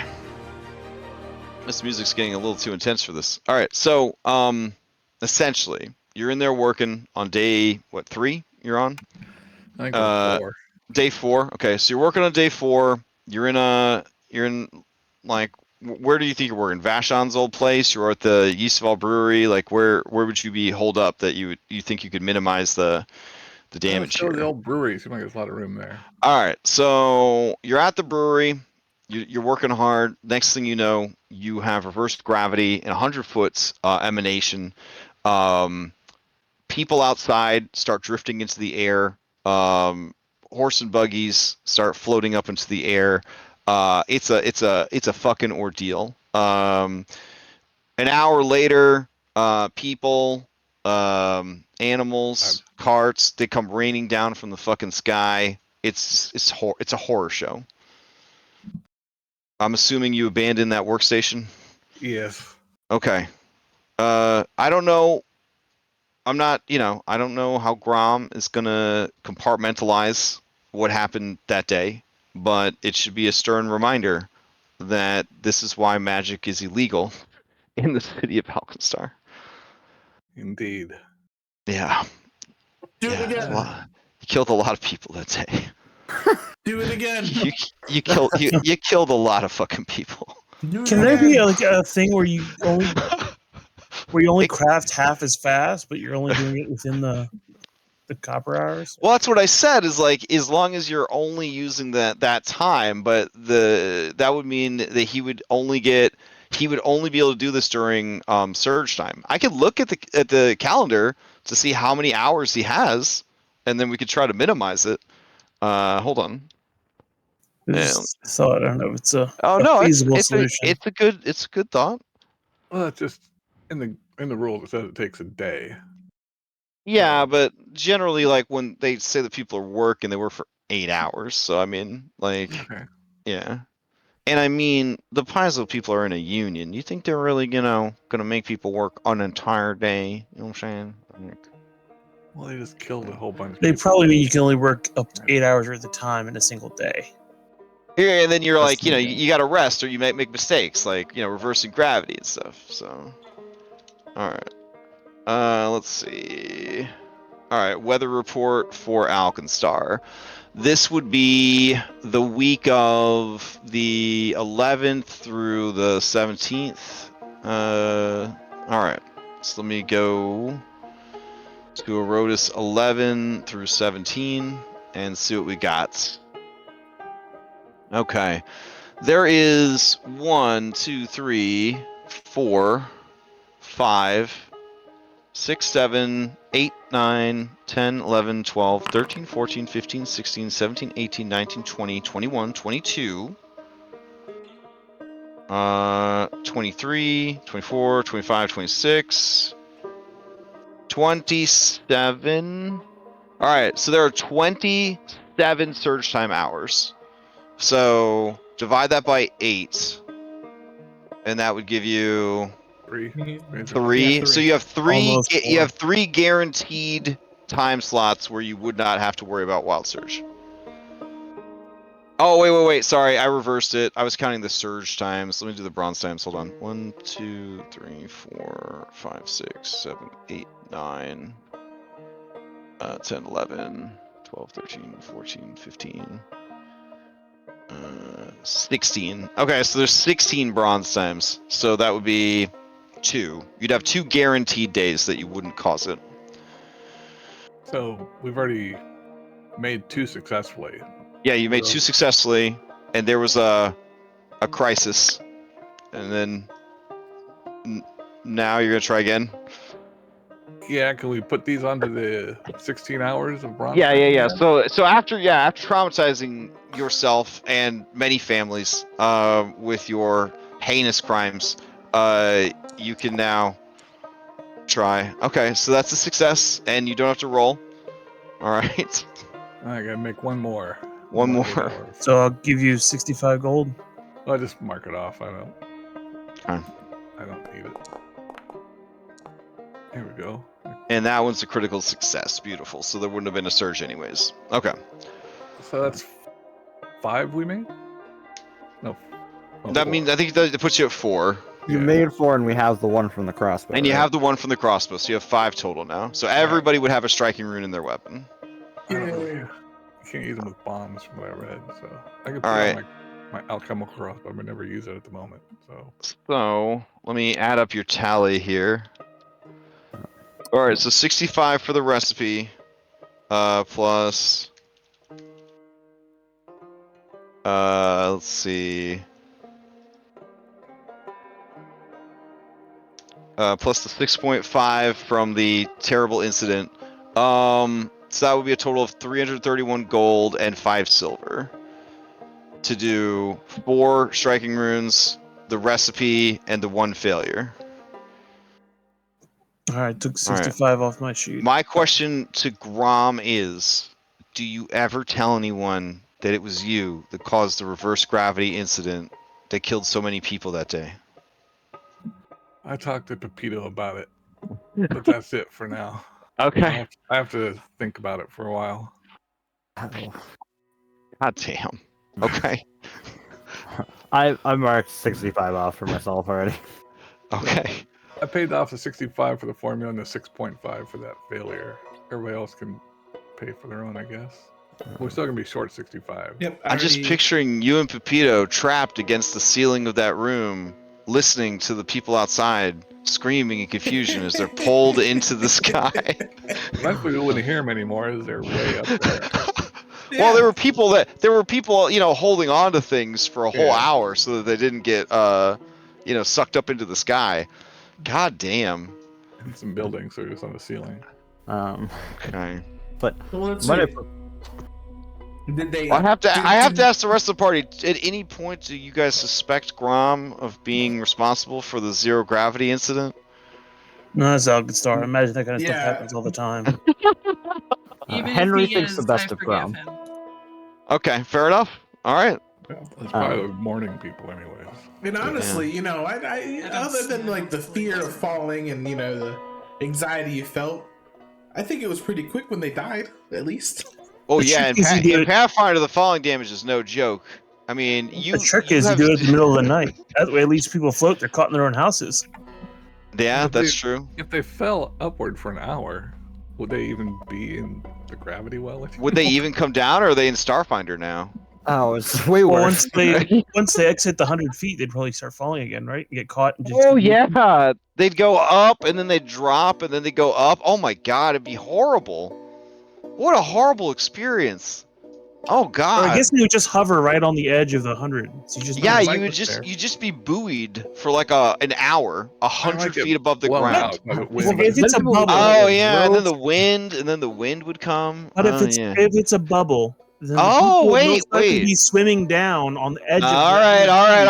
all right. Stone's talking me off the ledge here. Okay, so it's a dome because emanation, and they reach the top and they'd start to fall, but then they'd get bounced and they'd fall and they'd bounce, and you're implying that the gravity would bring them back down to the edge of the emanation. Yep. Okay. All right. In that case, the amount of people that died that day is much lower than we thought. Because it would just be the poor bastards that might have gotten caught at the tail end of it. Nah, they got smack dab in the middle. I don't know. If people were getting caught, wouldn't other people be coming out with like ropes and like? Oh grappling yeah, hooks but and yeah, stuff? and I'm gonna say that it was such a fucking ordeal, Grom, that you were able to just kind of like lay low until it all died down. So Yeah. these are now applied All to our weapon. Yeah, let's move on. Let's move on past the incident. Yeah. What I was gonna propose for Grom, if you don't plan on using a weapon, and Jet has 2 weapons, it might make sense to you do that. Yeah, that's fine by me. Oof, oof. We've got that 5th one. Might as well give it to Jet. And I just put like striking on there and edit some stuff. You just there's rune slots there's on runes. weapons. Oh, Yeah, there's thank rune slots God. on the weapons sheet. Yeah, That's so okay. and they just plug it in for you automatically. Strike. Straight. Yeah, and when you get a critical, it calculates all that stuff for you also, like your new damage dice. It's like the people who made this care about people playing the game. Well, it's like the people that made this are like incredibly smart super nerds, and I'm really glad because man, this is fucking awesome. Like, Yeah. Um, like, I'm not sure if that was all Grom's time, but if there's any leftover downtime, he Yeah. just huddled up on his bed.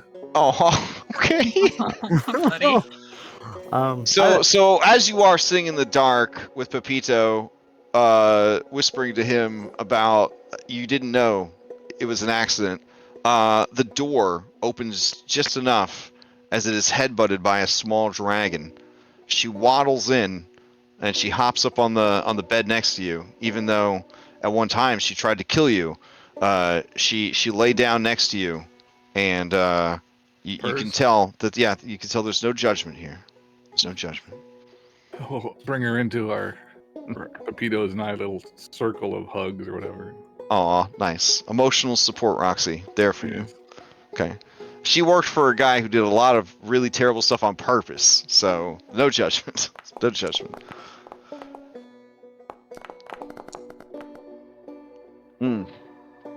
All right. Excellent work, guys. We sorted through the nightmare that was magical crafting in Alkenstar. Thank you for being the astronauts on that particular mission. No problem. Here's a question. Mhm. This might have happened. I might have lost track here, and this might have happened during the inventory kerfuffle we had the other week. Okay. When I dumped this in, this is 2 expanded alchemist labs. Was there only 1, and somehow I ended up with 2, or did we actually? No, get buddy, 2? this is Alkenstar. You guys are fucking tripping over those things. Okay, I just want to make Yeah. sure that I didn't Nope, I nope. didn't have too much on here. Okay. Yep. We only really need 1 though. Remember, you I could was- sell anything in there. You could just delete it and give yourself half the money. Right, I was calculating all this. Like, if Mhm. we were, I think at one point we should ask Phoebe, do you plan on sending us on any missions where being high fashion would matter? I think we should ask that before we sell the things. She says, well, a good agent always has an extra fancy outfit on hand. But then again, y'all's, appearances is kind of on wanted posters. You got to use hats in disguise anyways. Yeah, that's fair too. All right. Yeah. Was worth asking. All right. Okay, I'm figuring out if we're selling all the extraneous stuff. What we get? I got it. And we should probably delete this broken crossbow since we turned. Yeah. Turn the got the rune out of it. Yep.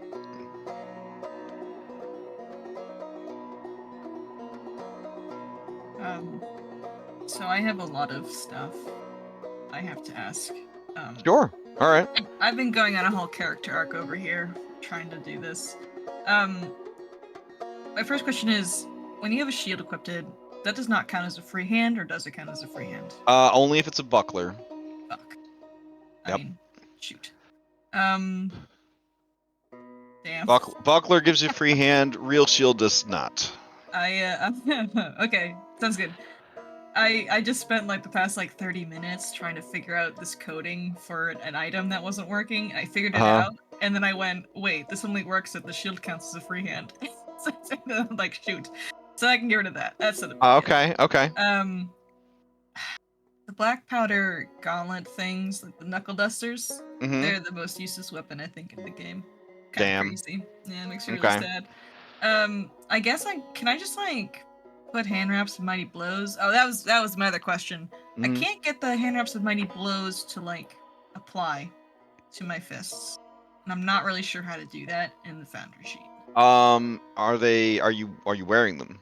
Yeah, I put them as worn gloves. Maybe that was my problem. Yeah, I think they have to be. Let's see. I'm looking at the wrong Jericho Darling, aren't I? You are. Okay. All right.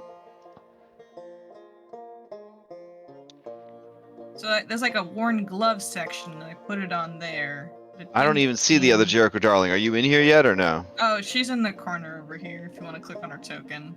Oh. Oh, it says Jerry Armor. Yeah. Oh, okay. All right. So let's see. Hand wraps of mighty blows. Did you invest them? There's an investment toggle here. There's a what? It's a little diamond. It's Little diamond. It's a 2-minute home. You know what I'm saying? It's 5e attunement. Oh my god.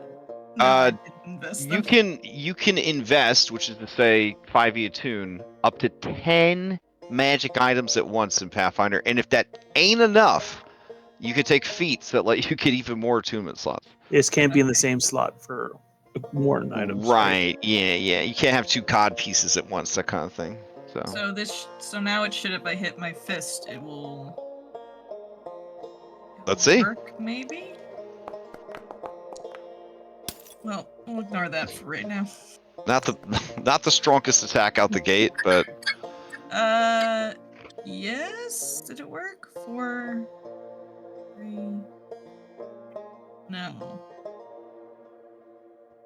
No, it did. Yeah. Yes, it worked. So now I can Okay. put striking runes on. I didn't know that little toggle existed. I've been on the struggle bus. no worries. It's the same thing. Like you don't have your hat of disguise turned Yeah. on, and I thought it was sell. Is what I Oh, thought no, it was, no. convert into wealth. I'll post that in case people didn't know. There's a little diamond that appears in your inventory.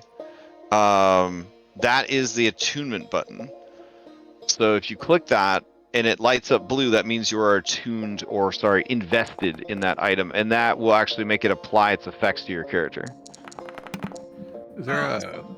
way to give us all like a long rest? Oh, there we go. Rest for the night. Never mind. Mhm.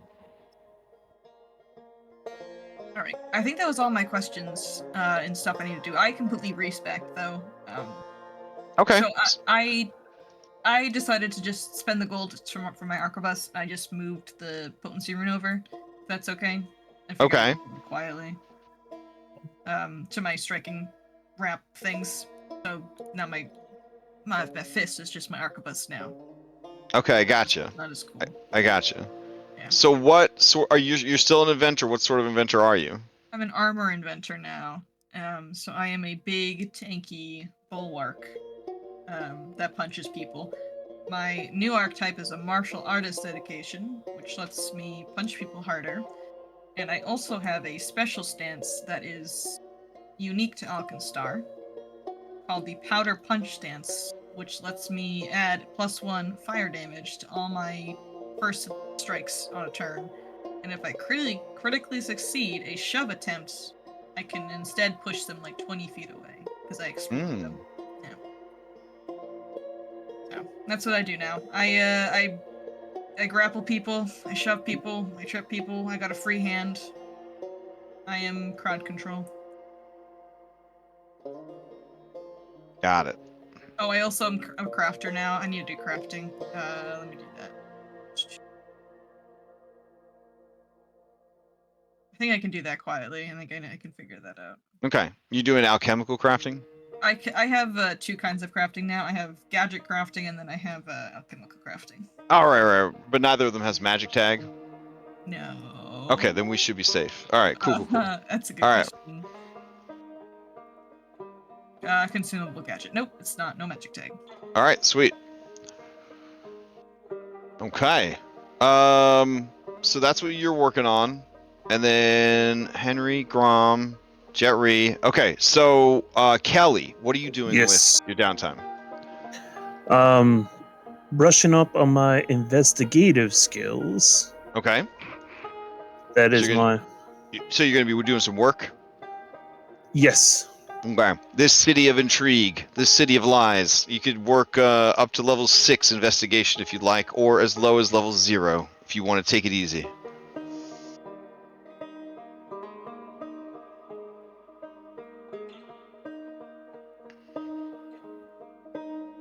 And that would be.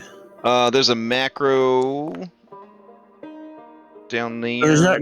Would it be underworld or legal? Oh, yeah. Sorry. Yeah, you could do underworld. Is fine, or legal, whatever you want to do. Either of those lores would be fine. Level 6 for 7 days. Sounds good. On a critical success, that could be some big money.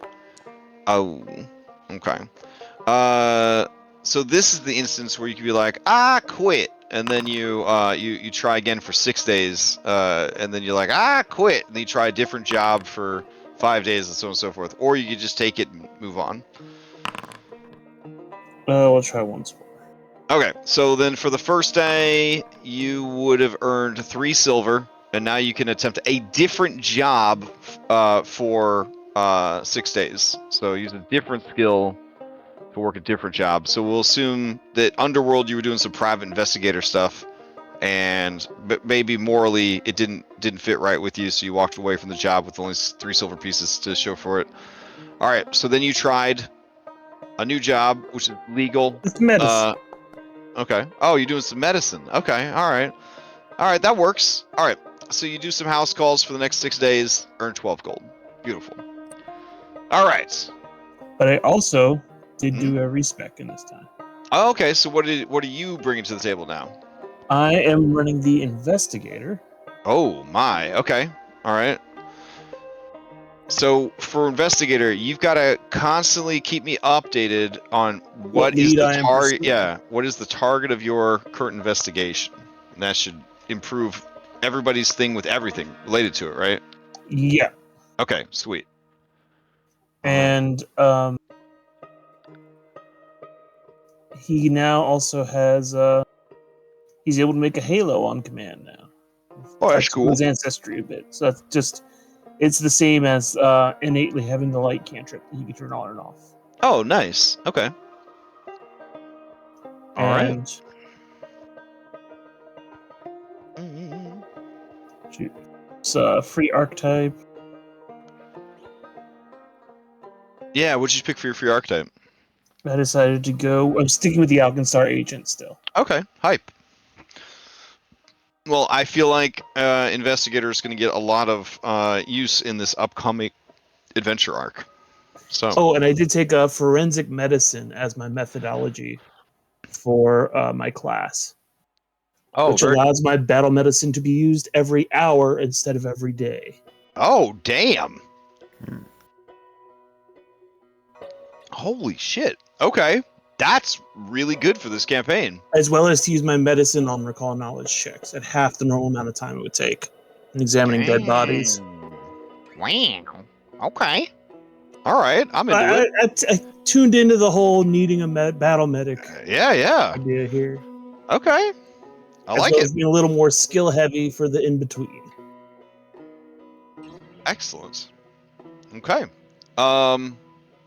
So, does anyone need any other things to transition from book 1 to book 2, to level up into 4, to finish up their downtime? And I already picked up a sword cane and from a new weapon.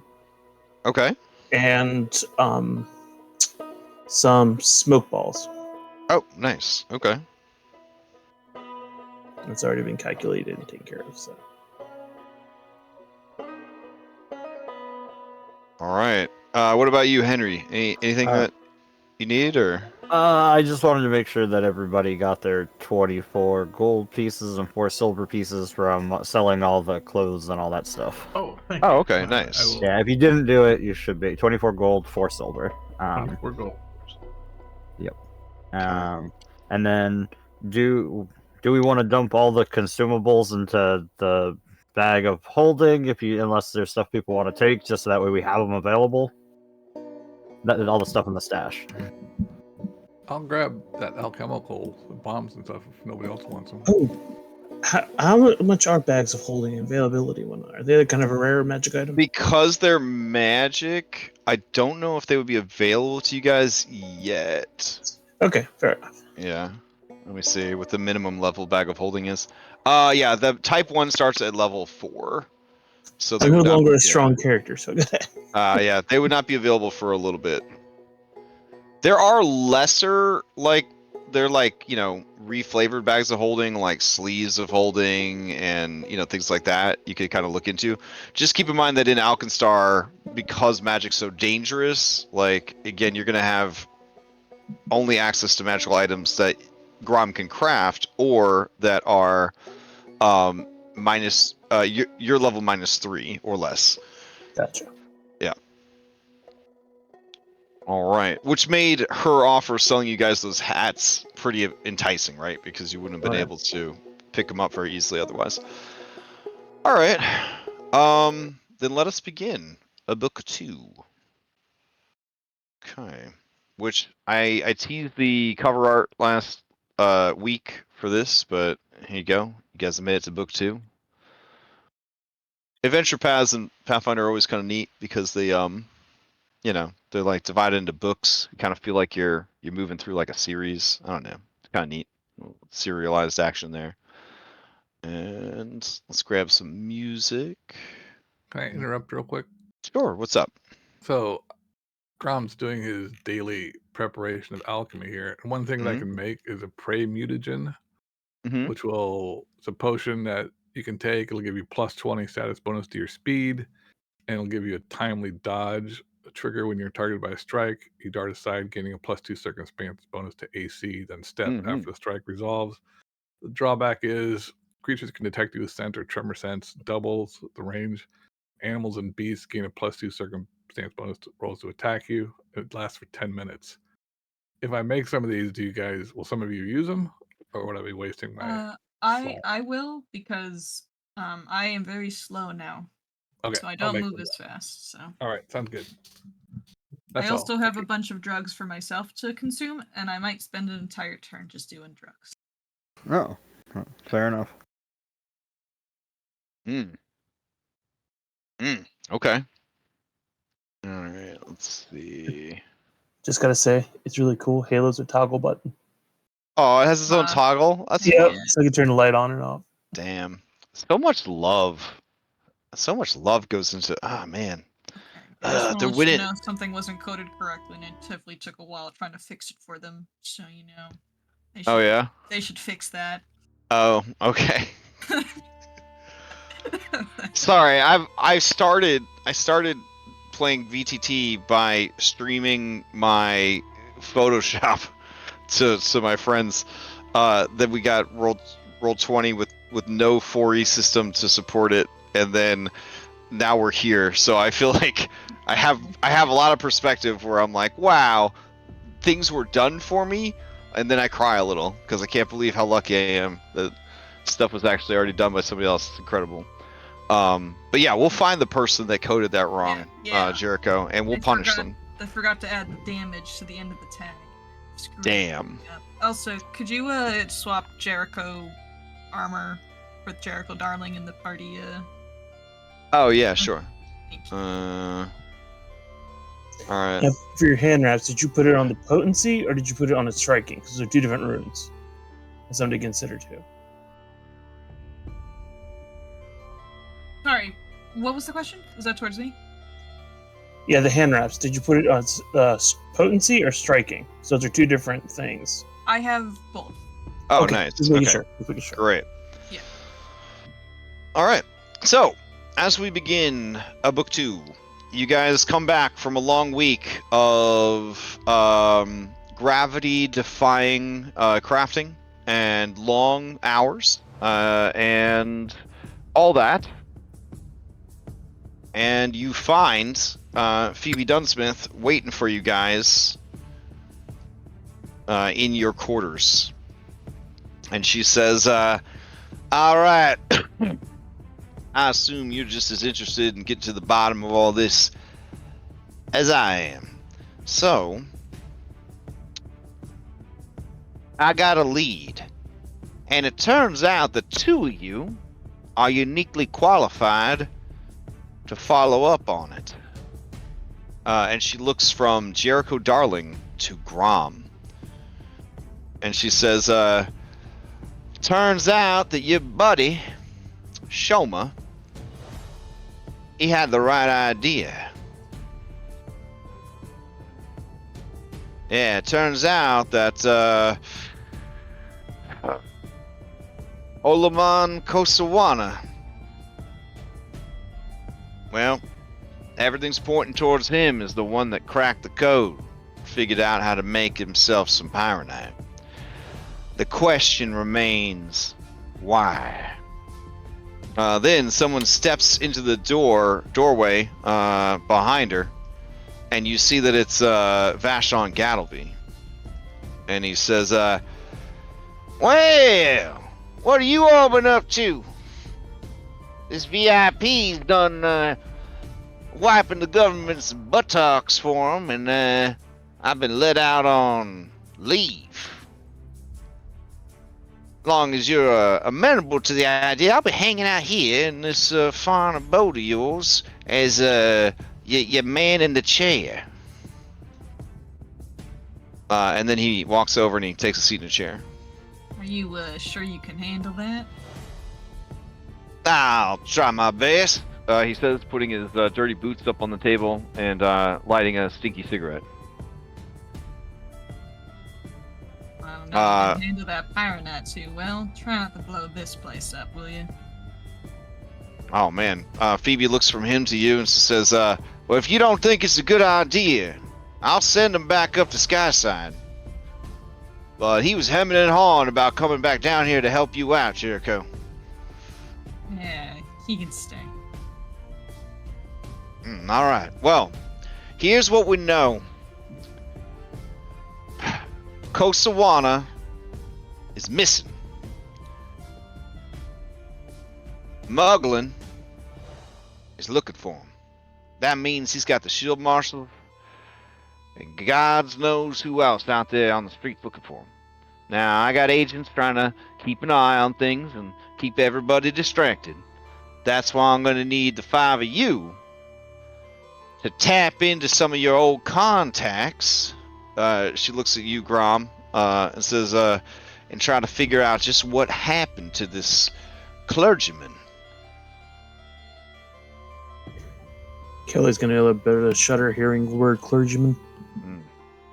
Now, they say that coin loosens tongues. She takes a fat sack of gold. She plops it down on the table. There's 200 gold there. She says, here's a little spending money. Use it for whatever you see fit. Also, there was a real tragedy the other day. Someone was messing around with magic and there was a reverse gravity incident. A lot of people got hurt, a couple people died. I took solace knowing that you lot are smart enough not to be going around doing that kind of nonsense. So, just keep your heads clear, okay? Keep an eye out for trouble. Yes, ma'am. All right, well, go out there and do what you do best, which I'm hoping is investigating stuff. So Kosawana is the cleric? Yes, so you remember Kosawana because he was one of the big deals at the Temple of Brai when you worked there. Olaman Kosawana was a primary cog, the second highest rank one can attain within the Brai priesthood. And he was a wizard with clockworks and pretty much anything else he put his mind to. He was one of them savants. And I know him. I dealt with him. Oh yeah, you worked for him. Gotcha. Yep. I know a contact in the church. Let me see. I'm checking my notes real quick. Vashon holds up the paper and says, well, you know, this kind of looks like his handiwork. And he tosses the paper down. And then Phoebe looks at it, and she looks a little gobsmacked. And she mumbles as she reads it. She says, last night, witnesses report seeing a flying clockwork monster over Hammer Street in the Ferris Quarter. It flew over Ustrati due east before leaving the city entirely. What the? An airship? Nah, it says here, sentries at Alkenstar Castle got a good look and said it was a clockwork cat with big bronze wings and somebody riding it like a steed. And Vashon says, yeah, that'll be him. He loves cats. He loves cats. So it sounds like he ain't even in town. Did he So go what to... do I... Sorry, go ahead. No, you go ahead. I was just gonna ask what do I know about Olaman? Is he... Did I like him? Was he a good guy? Or was he... He was a real cold fish. Like he's very like particular, very well actually, very like bureaucratic, down, you know, let's get down to business, but not like, and let's defeat the Huns musical number, but just let's get down to business, period. All your expectations are shattered. Yeah. He wrote you up for a number of infractions, including not having your sandals buckled tight enough. Nice. Yeah.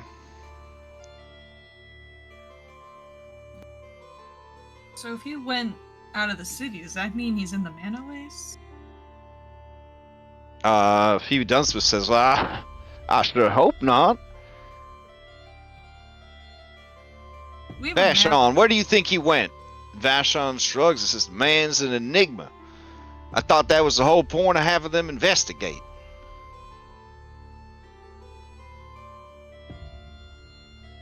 Alright. So we need to find out where he went. He's not in the city. Do we know anyone that he may have told where he'd be going? Phoebe checks her notes. She says, well, Costawana had been keeping a low profile, they say, until recently. He's doing his own thing at the workshop in the Ferris Quarter. Apparently, local law enforcement got some complaints from neighbors of loud booms coming from the workshop. Nothing serious. Apparently, though, sounds like... Oh. Well, there's another report of that mechanical cat. Apparently, gun-toting goons broke into his home, and he fled on the back of that cat. It's all coming together now. Ugh. Well, where did he flee to? That's what we're trying to figure out. Alright. So, What direction did he flee? maybe check out his place of business, the Temple of Bry. Maybe check out his residence. Maybe ask around. Figure it out. We got to get to him before Muglin does. Alrighty. So, to interrupt again, Hmm? in our background questions, we had 3 people you know and trust in town. Yeah. And one of mine was a priest of Bry, a Lembic. Yeah. But you said you were going to change that to somebody else? Yes. He is actually was already written into the adventure, and he is a young Shuni named Duga. Damn. Oh, I'm gonna designate fighting this clergyman as my one of my two. And this is Kosawana. Oh, I spelled the name right. Yes. All right.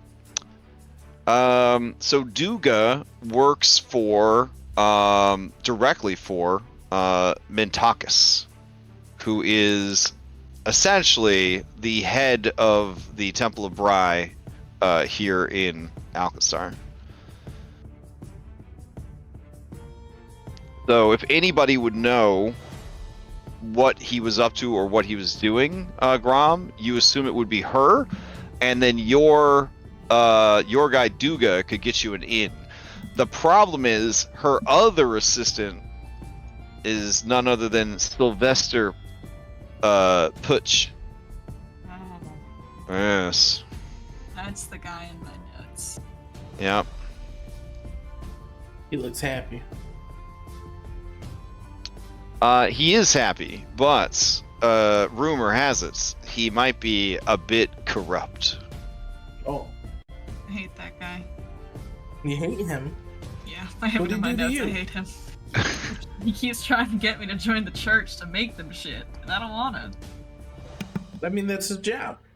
Yeah. He's even tried to blackmail you into doing it. That's he's not really very in cash the money church of him. anymore. Oh damn! And apparently he's the reason Grom is not working for the church anymore. He framed me for stealing church money. Oh shit! Do you want us to kill him? That's not necessary. You let Can me we kill know him? if it does become necessary. Bry will take care of him in her own time. Wait, Ram, are you religious? I was a You cleric worship- of Bry. I used to be a cleric of Bry. I worked there. What? Yeah, that's why I know these people. Really? Wow, I never took you for the clerical type. Well, I was more of a lab cleric. I never went out and preached or anything. I was there Wow. because I like alchemy. I'm just Making imagining you in these big. goofy Let me just tell robes. you, it's not easy for a young goblin to find somebody that'll take him on as apprentice in this town. Hey, yeah, that's fair. That's fair. Bry Well, over. especially since one of the goblin culture's anathema is I will never learn to read. They, as a people, they think reading is bad. So Grom is definitely fighting an uphill battle culturally to be as educated and successful as he is. Yeah, Alkenstar's no place for gods of any kind. Well, except for these guys, I guess, the Brig. I stand by what I said. I mean, I'm a skeleton. I agree. So, I mean, yeah.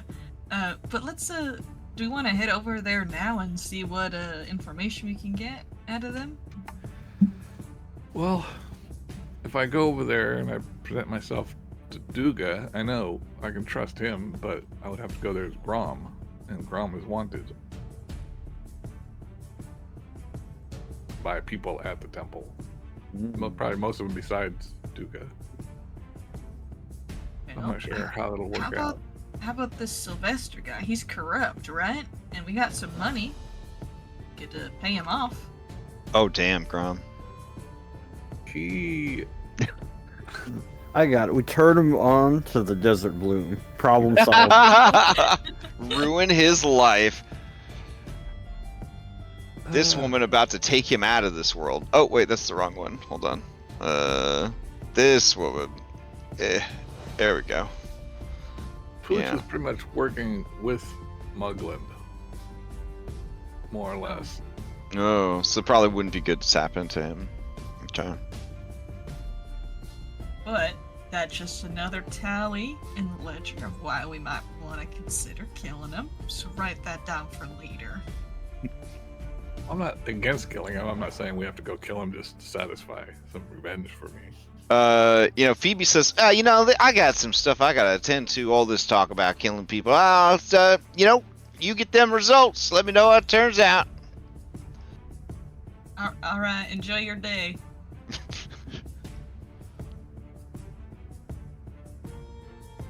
I looked at Vashon, who's still sitting there. Vashon says, I mean, too? Are you got a sick stomach for this kind of stuff? Nah. Duga does leave. He doesn't spend all his time in the temple. We used to go out and go other places. So maybe he has like a regular schedule. I can like catch him somewhere. Oh yeah, these people are very regimented to the almost anal retentive levels. He might go to some sort of bar or something at a certain time, and I can try and catch him there. Well, he does have a favorite milk and cookies cafe that he likes to go to. I love that place too. Yeah. But I can't go inside because they'll probably know me there. I catch him as he's there or as he's leaving. Oh, you're gonna catch him as he's leaving his milk and cookies cafe? Yeah. Okay. Fair enough. These are very fancy cookies, by the way, guys. They're a gold piece each. So basically, basically like going to Crumble IRL. You know what I'm saying? Like. Did you say a $200 cookie? Yeah. They're very fancy cookies. That does include the milk, though. All you could drink. So.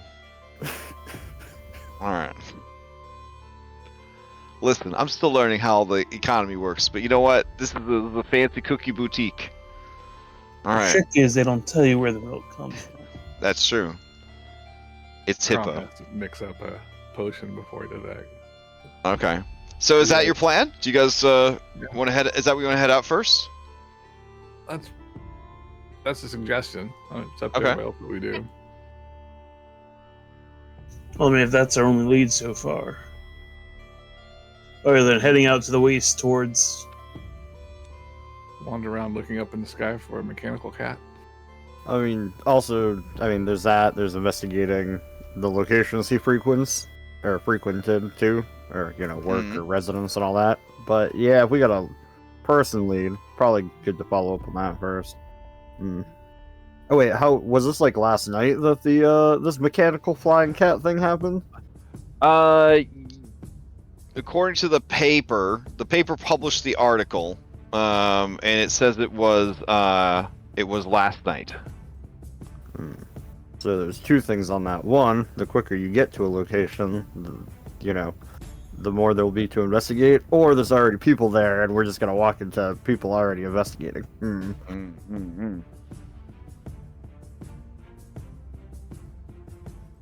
Well, I guess there's only one way to find out. All right. Each of us goes to a different location. No. I mean, it could work. It's also Pathfinder, so if things no. go bad, then yeah. In real life, we split off in teams, but this is not. This is Pathfinder. We're sticking together. Yeah. I mean, I'm feeling a little more comfortable about this. I could probably like slam that weak button if I needed to. If you guys got into a scrape to try and keep y'all alive. If you wanted to try splitting into teams. No, I'm afraid. No? Still. No, I'm still afraid. Okay, fair enough. Try and catch Duga then. Just real quick. I no longer own a gun, so Jet or Kelly, do you guys still use guns? Yeah. I do. Yep. Alright, I have some oil life shots, and then I also have a shining ammunition. Do either of you guys want that? I'm feeling. You could give all the life shots to Kelly. Does have the eye next to him? Did you taken a rest since I gave you those? Ooh. I think the eye is something different. It's an Overwatch field. There you go. No, I mean the letter I on in their inventory. Oh. If it's something that I made for my daily thing. Mm-hmm. Oh, I see what you mean. I don't remember if that's what I did or not. So one of those eyes is my thing, and then another one is the prey mutagen you gave me. Alright, so yeah, if it's one of the ones that I gave you and it has the eye, then it goes away. Oh, okay, gotcha. Yeah. Oh, I see, so it gets all my eye stuff. Okay. I'm learning so much about the game. Yeah, it's sort of a complicated part about Alchemist is every day you have to figure out what items you're gonna make this time. Oh, wait, are we gonna give the shining ammunition? Did you want that one? It's Jetri if he wants it. It marks it marks people. It's useful if you don't have dark vision. I've not seen my my Overwatch effect. I'm seeing it on 3 of your allies. Why am I not? On myself. Might be measuring it on the map. Is he close to us? I don't know. It might fix itself when we jump over to the. To an actual map. Yeah. Yeah, I got you. Okay. All right. So milk and cookies bar. Milk and cookies bar. What's the milk and cookies bar called, Crash? Oh man, what a great question. What is the for a hero point? What's it called? Anybody? What's the milk and cookies bar called? Chips and dips. Chips and damn, that's pretty good. Shit. All right, take your hero point. All right. So you guys had ordered chips and dips, Cookie Boutique. All right. With the intention of catching Duga as he exits the building. Okay. Duga, he do exit the building, looking dapper as hell in his little suit and top hat. He has 4 different pairs of goggles for the various needs that he might have. Well, we need disguises for the day. Oh, right. Yeah. Let's see what your disguises for the day are. Let's see. It's sad to look forward to seeing what we look like. No, it's fun. Let's see. Where are my UA tokens? Ah, there we go. Excellent. All right. Okay. So Kelly, today's outfit is. Okay. That's a little weird. You're a little gnome. Kind of look like April O'Neil if she was a gnome. There we go. Nice. Okay. Jericho, activating your hat. You are. Oh man, look at this dapper college kid. He's like, I'm gonna be a wizard, and I play blue when I play Magic the Gathering. He does look like he Yikes. plays blue. Yeah, for sure. Yikes. All right, let's see what Henry's up to. Their disguise. Oh, damn. Okay, Henry. Yikes. Oh. Okay. Man. That's, So you're- that's honestly Henry's state. Yeah, I don't know the official name of the Knolls. They actually have an official name now in the remaster, but you are a Knoll. So, all right, Grom, you hatting up? Yes. Okay. All right. Oh, okay. Well, it's size appropriate. It's size appropriate at least. You are a human child. Nice. Okay. Vashon's like, well, I'm over here. I'm gonna stay at the fucking house.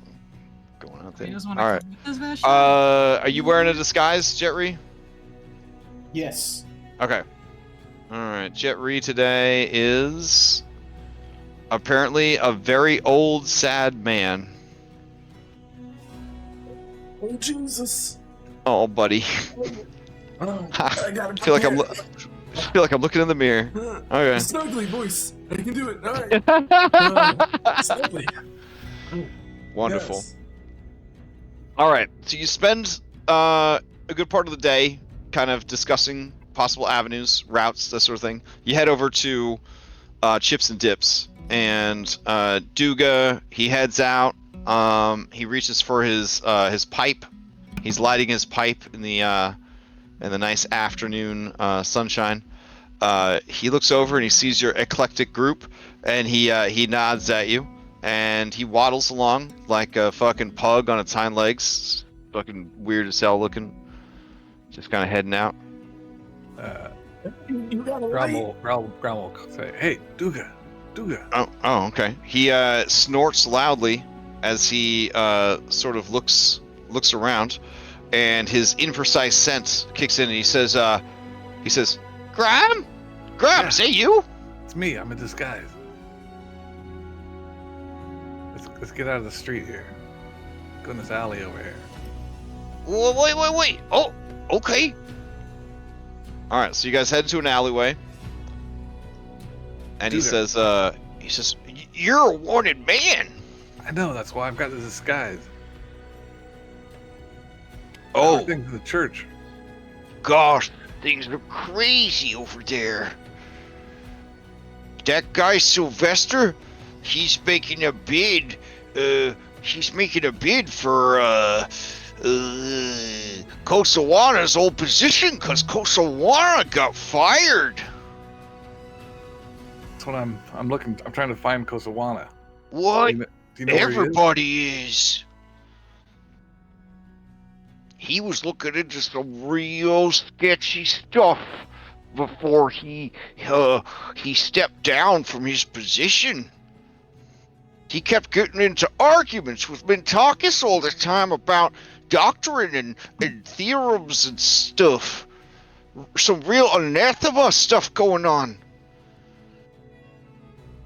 He Yeah. was even trying to get access to the forbidden archives. Did Mintakis let him in there? Well, I mean, he did fill out the appropriate paperwork. Do you think you could get me a meeting with Mintakis? Yeah, but you're a criminal. She might want to turn you into the authorities. Yeah. Also, if Sylvester saw you, didn't he the one that caught you stealing all that money? You know I didn't steal that money. Wait, you didn't? No, you know that. Oh. Well, didn't I do any thought of that you stuff. said you didn't steal the money, but that's the kind of thing a criminal would say. You know me, Duga. How many cookies Well, I know did you, we but eat you- here together? Yeah, these are expensive cookies. I didn't steal I the understand in this city sometimes you get hard up for money.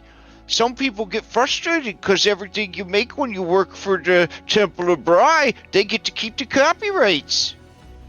money. Yeah, and Pooch wanted to sell all that book of copyrights to what's his name? Mugland? Mugland, yeah. Oh, yeah. That makes sense now that you explain it a little bit better. That's why Putsch framed me for stealing stuff. Oh, that's no good. Well, Yeah, it's we like really they gotta find say Coquana. in the logic of design, in every gear's turn, wisdom unfolds. In every unwound spring, a lesson is told. Jericho rolls her eyes. You have no idea where Coquana went? Where he might Well, be I hiding saw the newspaper this morning. I think he was riding on his cat.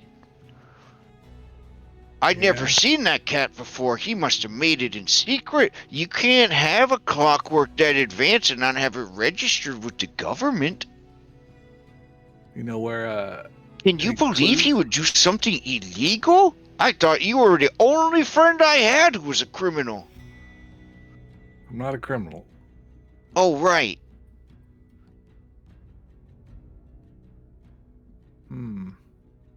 When do you think you could come back to work then? We'll just tell Mentakis that you're not a criminal. Yeah, I need proof that it wasn't me. Dude, I'd really love to come back there. I miss you. Oh, miss the how work. can we prove that you're... Oh, I miss you too. His tail's wagging. It's not a lot of wagging because it's a little curly pigtail, but it's wagging. And he says, how can we prove that you're innocent? You said that Pooch was doing the bad stuff. Why don't we just tell him that everyone knows that he's got to tell the truth? Yeah, I don't think that's gonna work. He'll just say that we're lying or something. Oh. Oh, you know who else misses you? Pepito. I'll kind of like hold him out there a little bit. Oh, there he is. Hey, I got a little doggy bag here. Can he have a cookie, or is he still Sure. having his dietary issues? No, as long as no milk, no dairy, he can have cookies though. Oh, okay. Here you go, little buddy. This one doesn't have any milk chocolate in it. It's a horrifying scene as Pepito eats the cookie.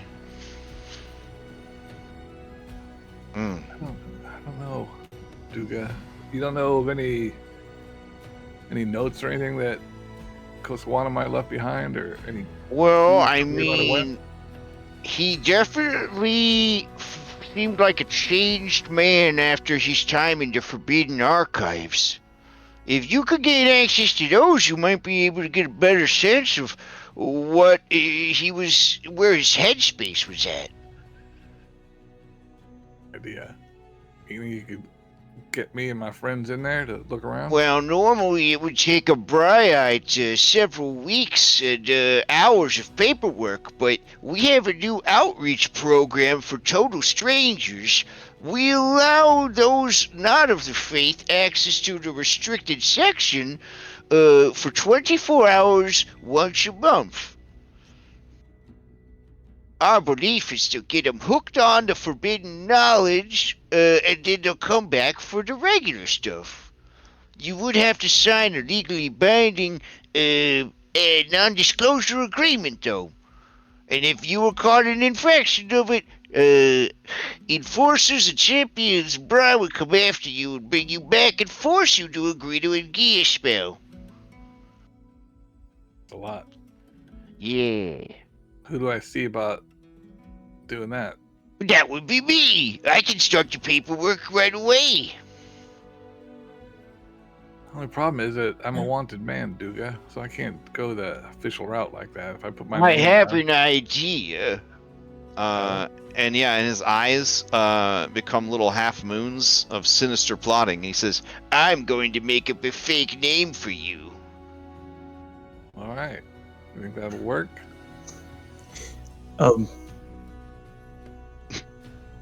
Yeah, Kelly? I was just thinking I have some new skills that might help with that. Oh, he looks over and says, are these your criminal friends? They're all not. They've all been. This one looks really cool, like he's, just killed somebody. He hasn't killed anybody lately. This one looks like she's gonna break a big news story any second now. This one looks like he's waiting to die. Hey, you watch your mouth. Well, do you have time to make some plans with us, Duga? Okay.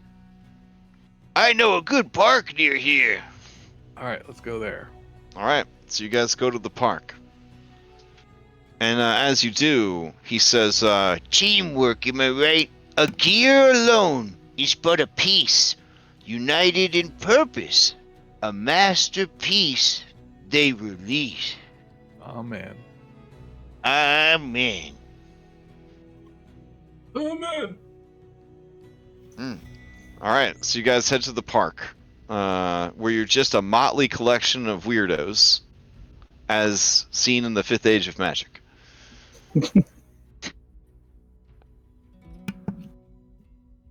So what can you bring to the? What sort of skills were you talking about, Kelly?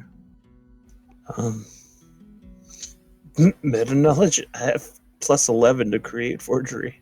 Oh, nice. So you can just give this dude fake IDs for everybody. All right.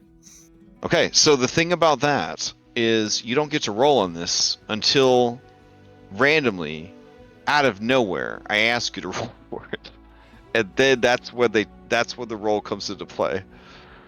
Yeah. Okay. I just didn't know if you needed help falsifying paperwork. If that would go. Oh no, this would make Duga feel a lot better. He's not very good at being dishonest, so this will help alleviate some of the stress, I think. All right. So Duga, he looks over your documents. You're not rolling these with assurance, are you? You're just No, these are just mine. Okay. In that case, go ahead and give me a blind roll, because this is the first person that's going to actually scrutinize them.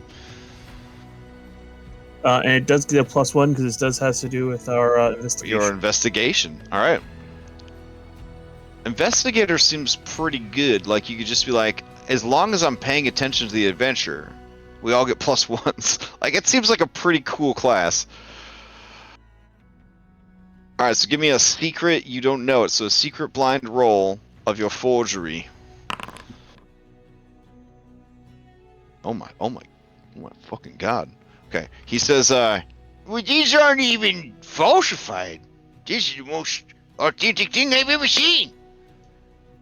Are you sure you're Grum? He starts to sniff you.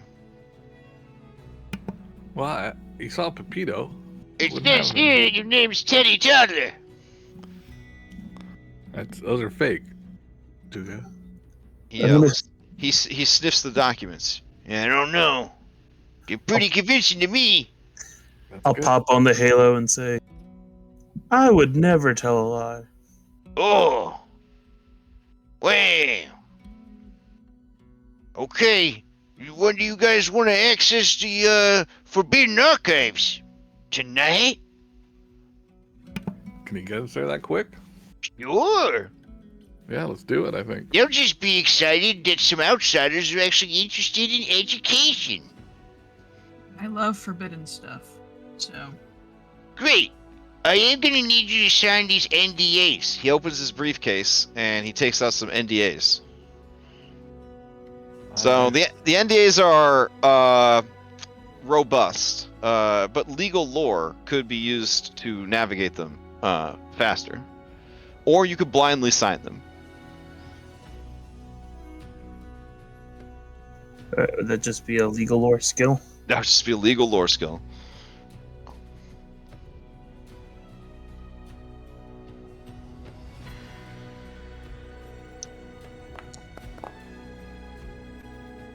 Okay.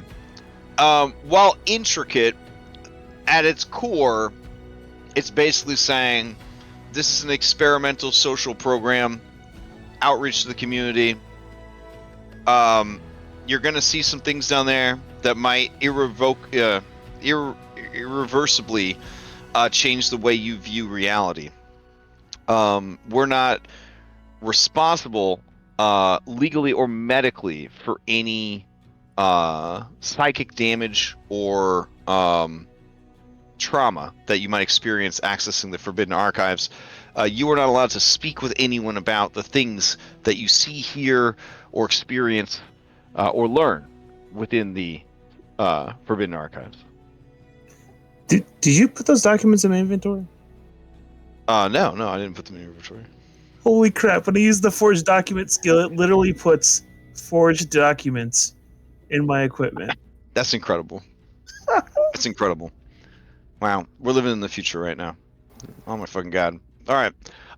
You do also see that there is a part that they will send champion enforcers after you, who will drag you back to the temple and will make you agree to get Geas. Because of consent laws in Pathfinder, you have to agree to be Geas in this setting. But essentially, it's a spell that no one can pronounce correctly that forces you to do something or you take a shitload of psychic damage. It can only be canceled out by a wish spell. In this setting, if you undergo this ritual, if you break the bond that you swear to, you get sickened for a whole day, and then you can get up to sickened 4. But that's the worst that happens to you. I swear that the made-up person that is on this paperwork will... Yeah, right. Yeah. But the GS spell doesn't come into effect until you've actually broken the NDA. It's kind of like that's like the stage 2 penalty. Can we discuss with each other the things? Yes, because you would all have signed the same NDA. Yes. Go ahead and sign it. Okay. Forge your name. Yeah, I sign it. Okay. Okay, that's great. Let's head on over. And so he'll bring you over there. All right. Man, you guys just cruising. All right. I'll make small talk with Duga about what's going on in the temple while we're walking. Nice. Okay. All right. So, from what you understand, since you've been excommunicated, Kosawana had his faith kind of shattered, and he opted to leave the priesthood and pursue a private sector job of research and development. Yeah. Mm-hmm. Does Duga know what private research thing he joined or is working for? He believes that he's self-employed. Yeah. But he does point out that Mugland has been coming around a lot,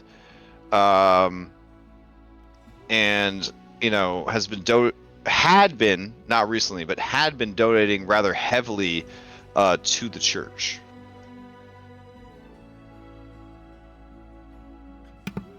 Knowing what I know of Olamon, do I think he had the skill to make the Pyronite that's out there? Yeah, maybe. He's pretty fucking talented. If he had actually wanted to and kind of like dedicated his time to do so, you think maybe, yeah, he could have done it. Hey, that doesn't line up with what Shoma told us about him, though. That's why I'm kind of like, there's more to this.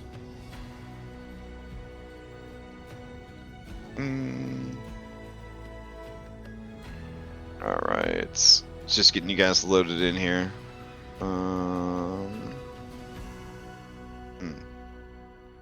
Is there a record of who's looked at what? Oh, that's all highly confidential. But it exists. Oh, for sure. Yeah, these people, yeah, they would have documentation of that. Absolutely. All right, let me check my notes real quick.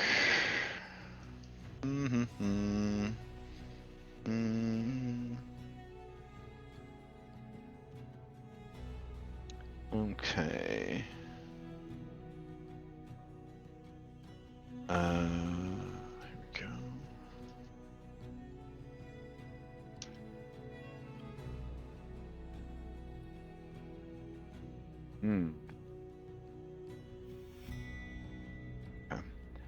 And is this music out? Put just music on.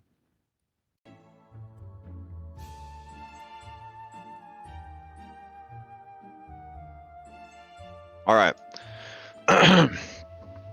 You arrive at the Temple of Bry, and it is like if World of Warcraft gnomes found religion. It's just fucking mechanical marvels everywhere, clockwork robots, all that jazz.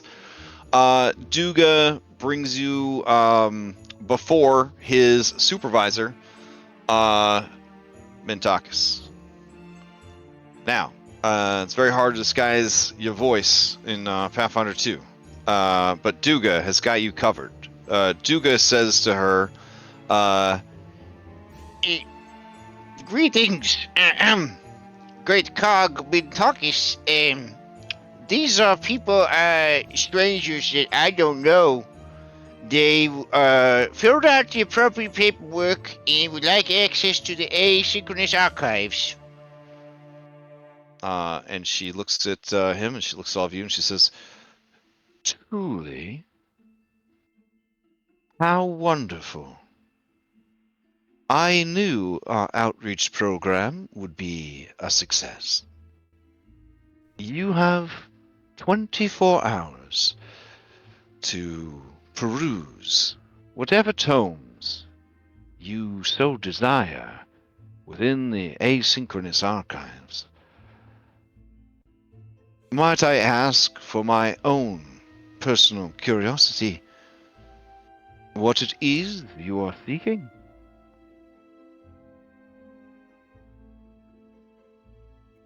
Make someone lie. Knowledge of mechanical constructs, what I'm looking for. I see. But the asynchronous archives contain forbidden knowledge. What are you curious about regarding clockworks that would be forbidden?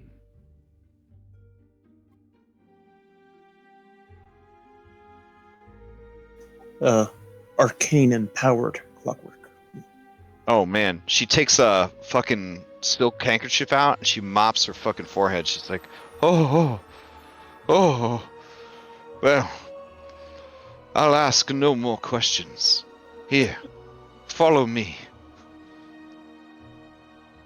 We want to remove that arcane restrictor plate.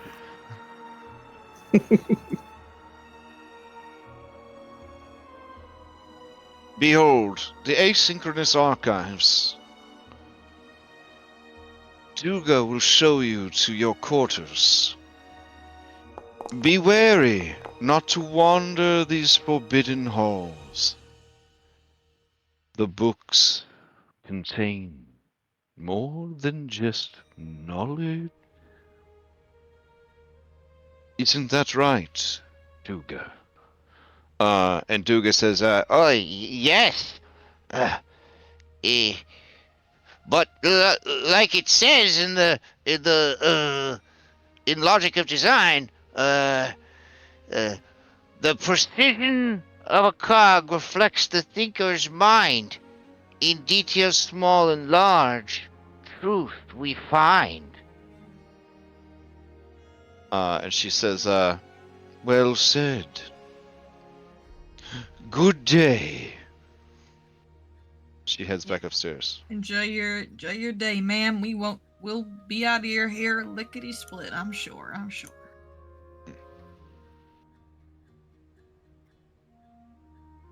Okay. Duga says, Whew, that was very stressful. All right, follow me. Mind these clockworks. They tend to books and stuff. You don't want to go that way. It's a summoning chamber. It could be real bad for you. And make sure you don't fall behind. You could get lost. All right. Struggling. I can't move my token, so 1 second. Okay, so don't go in here either. This guy's locked up because he's dealing with some real dangerous books. It's gonna be him or the books if it goes south. All right, everybody's here, right? We don't want you to be lagging behind. I'm definitely lagging behind. What? Where are you? I'm at the beginning. Oh. I couldn't move my token. I had to refresh. Oh, okay. Pretend I'm there in spirit. All right. Duga says, In here, Finally, I can behold see. these beautiful quarters. you couldn't see this whole time? I can What- barely th- see. There's lights and stuff. Well, yeah, but like not enough light. Oh, okay. It's a good thing I have this. Can you see now that I'm hanging around? Yeah. It looks like your Overwatch aura is working too. Oh my god. Jerry! They told you not to go that way. It's a summoning chamber. Which way are we going? Don't go in there. That guy's locked in with the books. They're dangerous. That's the wrong way too. Only 2 passageways. All right. He says, All right, where you going? Going where? Oh, you gotta get in there. Is it over here? It's very dark. I can't. Sure, see well. sure. What do you mean it's dark?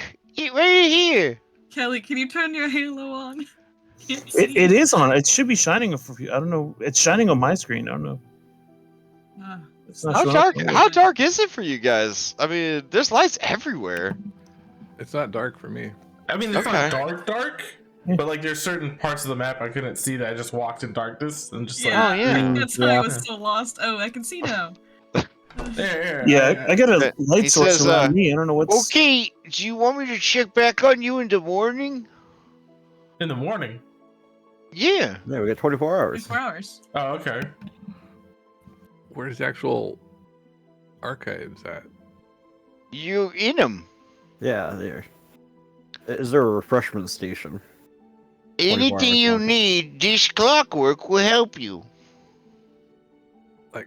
This door over here, can we go through that door, or is there something? Oh no, dangerous? you don't want to go in there. So we should just stay in the room we're in right now? Is that what you're saying? Okay. So that's real weird. I guess is my halo only making light for me?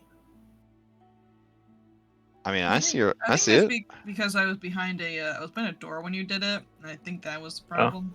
Yeah, mine's toggled on right now. So like everywhere I'm going, I'm seeing lit up. All right. So, you hear them lock the door behind you. A fire magically crackles in the fireplace, and the chairs look extra cozy. But there's only like 4 chairs, I think. Maybe there's 5. There's 5 chairs. All right, you should be good. Are we really going to restrict ourselves to one room in this? What is forbidden this? Is this a archive? globe? It's a globe. Yes, that is a globe of Globlarian. No, sorry, that's a terrible pun. I there's go- a door at the end. Are we not supposed? He didn't say anything about that door. He I mean, did he stay in did. this room. It said stay in this room. We Yeah. can open it. We can pretend we didn't. Yeah, hear we him. don't have good track record with opening No. random things. I think this is the room we're in. This is the room we need to be in. And these are all the Look how big this map is, guys. All right, so Ugh. So Grom, you're gonna fill a bit on Bry's faith. Bry, also known as the Bronze Lady or the Whisper in Bronze, is the goddess of clockwork and invention. Her areas of concern also include time, primarily its measurement through the use of clocks. The subject of time travel, though tangentially related to Bry's domain, is considered unorthodox in most Bryite circles. Her Bible is called Logic of Design, and by way of parables and guidance called Regulations, the text exhorts inventors to experiment rigorously and to preserve knowledge of their work for future generations. Unlike most holy books, Logic of Design is regularly updated as new discoveries are made, with old versions recalled and replaced with revised text. Regulations are rigorously numbered and organized into sections, subsections, paragraphs, and subparagraphs as needed, and when updated, texts are never renumbered, making it possible for astute readers to trace the evolution of Bryite thought by studying omissions and such. So in Alkenstar, clergy members of the Temple of Bry are organized into a rigid hierarchy. At the bottom of the pecking order are acolytes like Grom, who are overseen by priests known as cogs.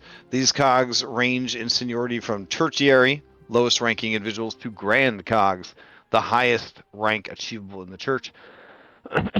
Grand cogs wield great authority within the church and sometimes take on colorful monikers, such as High Clockmother, Athlin Lalinar.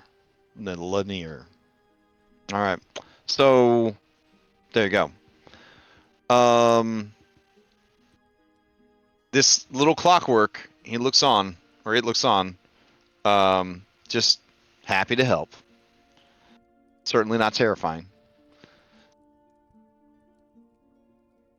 Having been a member of this church and living in this area, do I know what this construct is capable of? Can I query it? Yes, this is like a library robot. I will address it in the proper manner, whatever that would be. Okay. Cog Kosawana, is that right? He was a cog. Yes, at one point he was.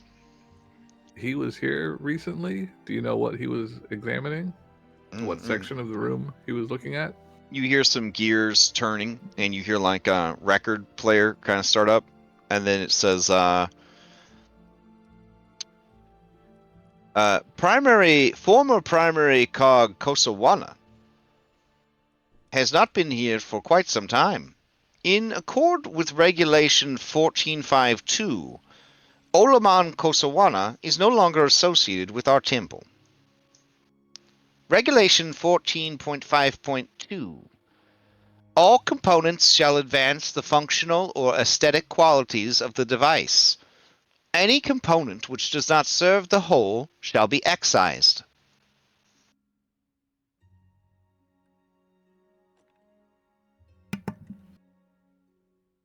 From my experience with these before, that like the best it's going to do for me here.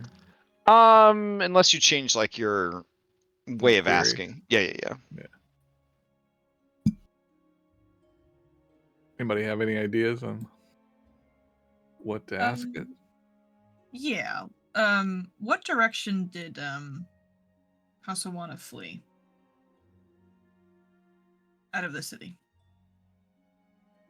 That's what you're gonna ask the robot? Oh, I'm asking the newspaper article you read, maybe. Oh, north, like over the castle. Okay. So likely into the waste. All right. I'll ask the robot then if there's anything north of the waste, or north of the city within the waste. It says, you are seeking text about the mana waste and the local region?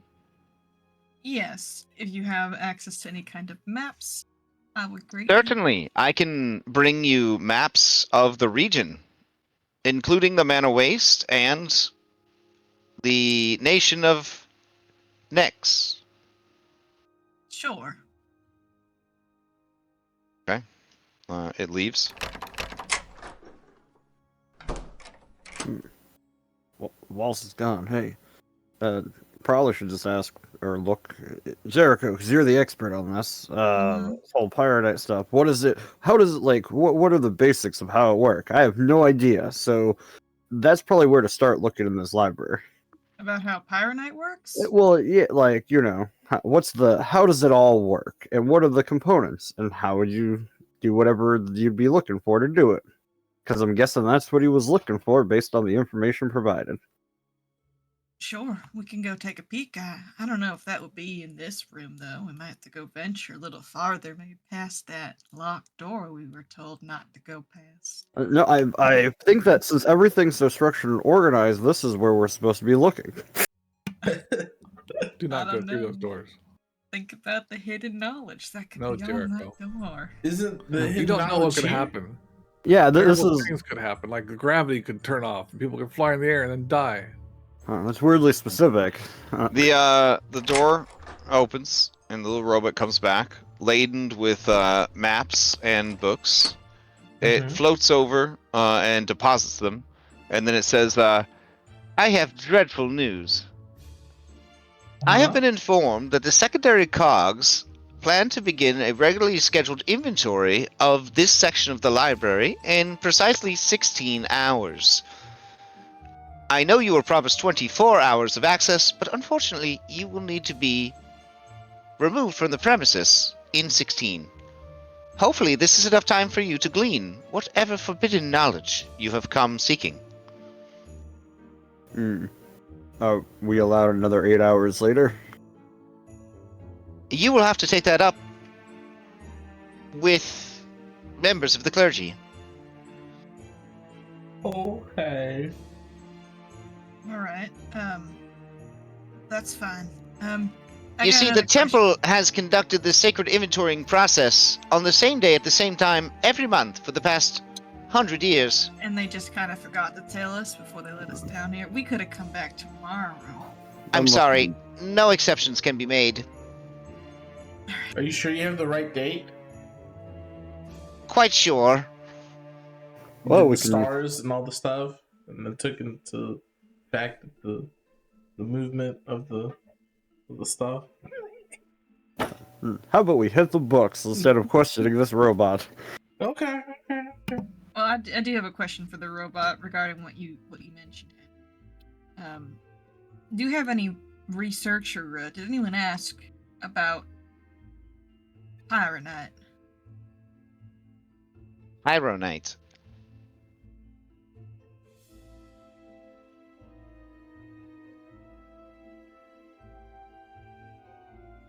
No. No one has asked about Pyronite. At least that I am allowed to speak of. I don't think it's worth me threatening a robot, so I won't. Thank you. What about if any kind of explosions or power sources that got questioned? Or You seek knowledge about power sources. yes, the power of the sun in the palm of your hand, or something, whatever he said. Excellent. There is such information to be found within these great tomes. I can bring you information about forbidden power sources. I would appreciate if you did. Yeah. Okay. Grom, just Yes. I don't know where your head's at, but this seems like a weird outreach program. Oh, I agree. It does seem weird. Is it possible for Jericho to basically like hack that robot so that it will then tell us things it's not supposed to tell us? You can certainly try. I actually got a new I got a new feat called Tamper, which lets me hack things in general. So, Oh, nice. yeah.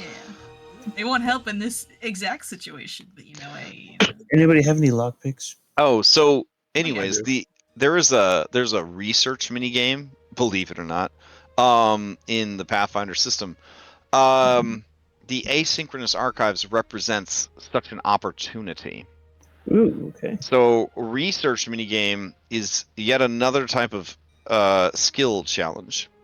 You guys enter initiative. Each round of initiative represents 4 hours of research.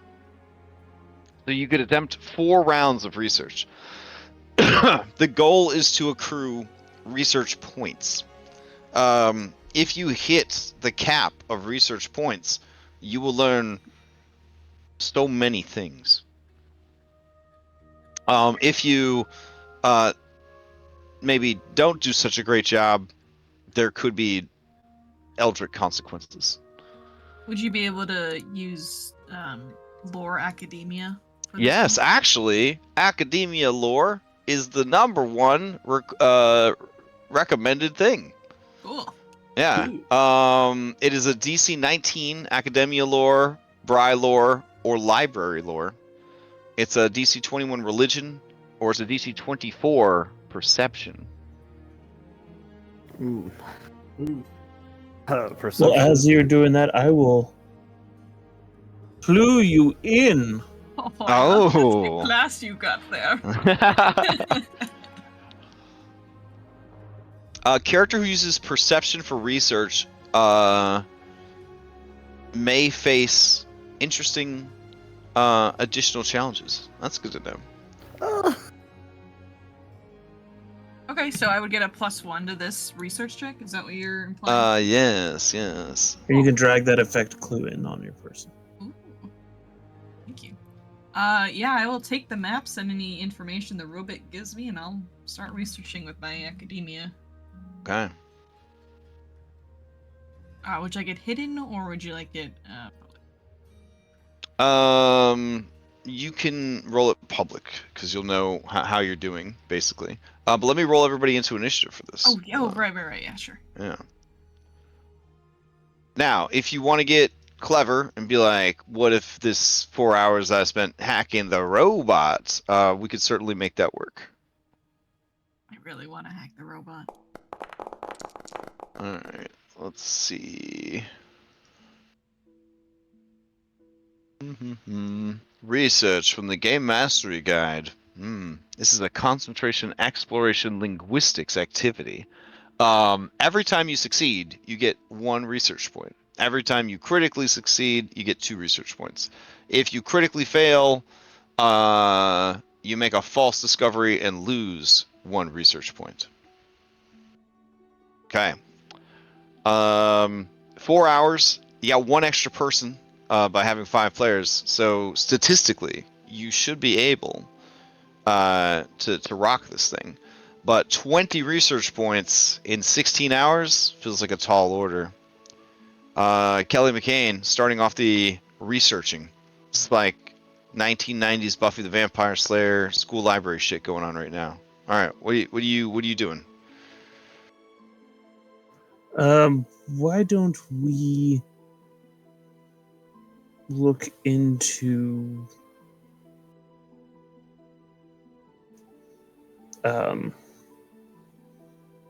let's try to investigate for like possibly things that have been misplaced from books. Why not?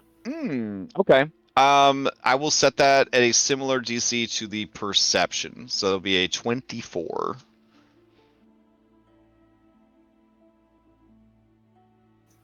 Okay, so I'll use perception for it, I guess. All right.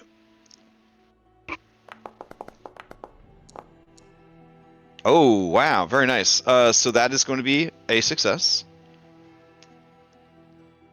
Okay. Is it a critical success? The DC is a 24, and they got a 31, so it is not a critical success. But I do need you to give me a will saving throw.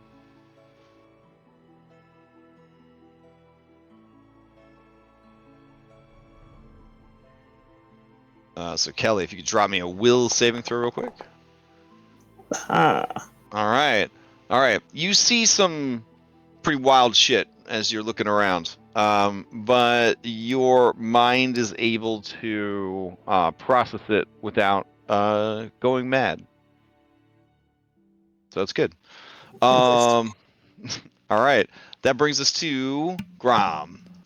I will use my Bry lore. Okay. You were trying to get to a 19 on that Bry lore. We have so many hero points. I feel like we should just kind of. I just used that one. I don't think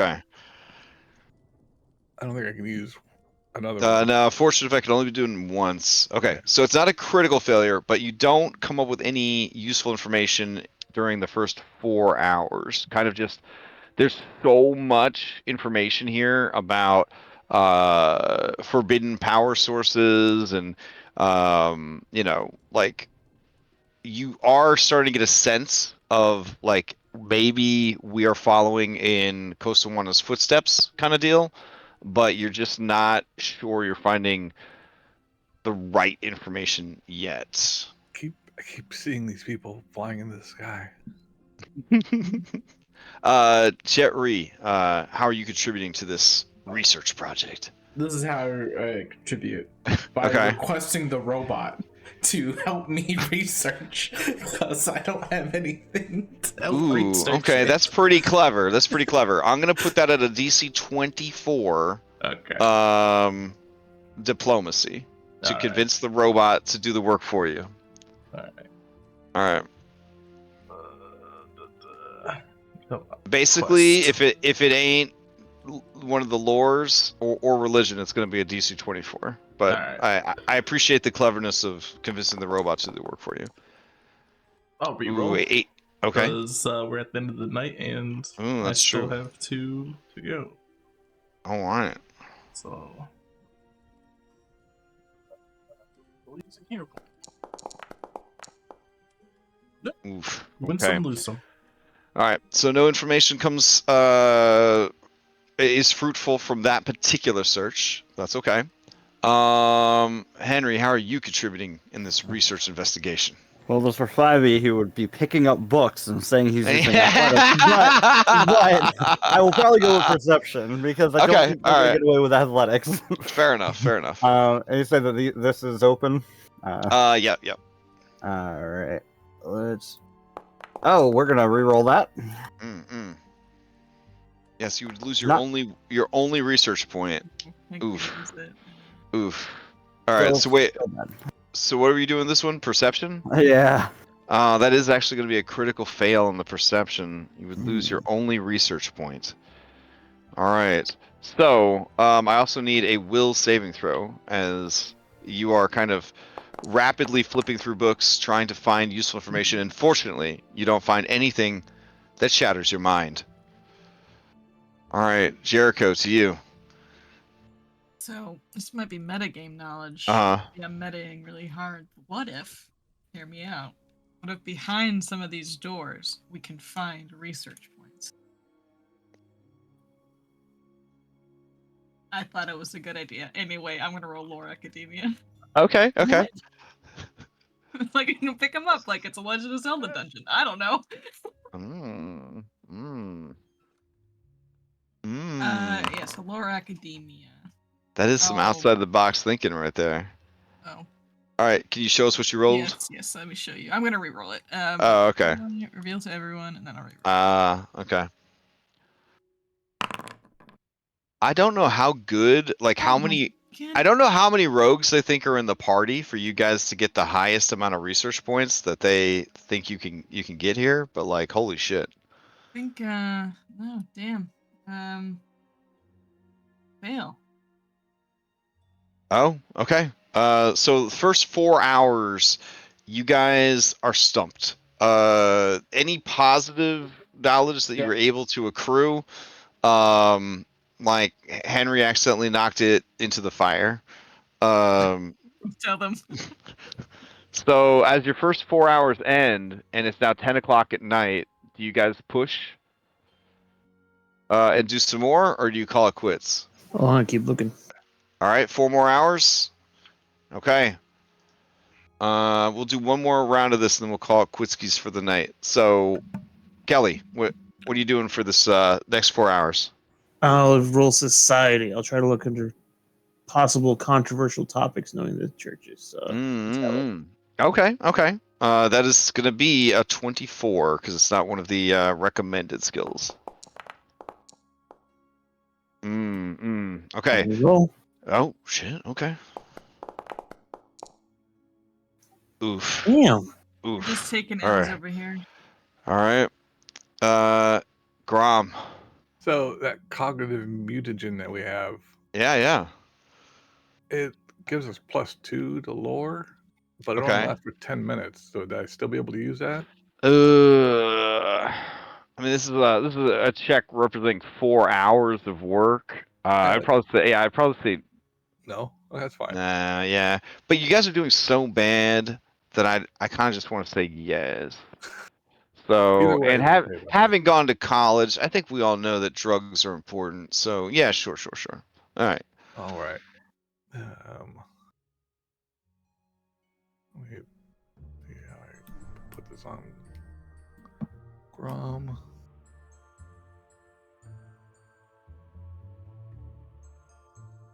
Use it? How do you use this here?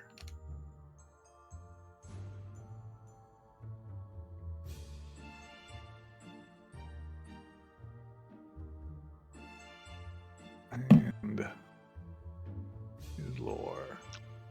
Oh, keen recollection. So you would have a +4 plus the applicable.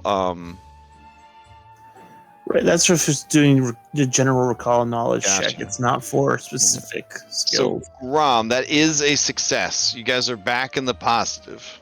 It's actually a 23. I guess it doesn't matter though. It's still Right. It's got. You'd have to get all the way up to a 29. all right. All right. Success. Okay.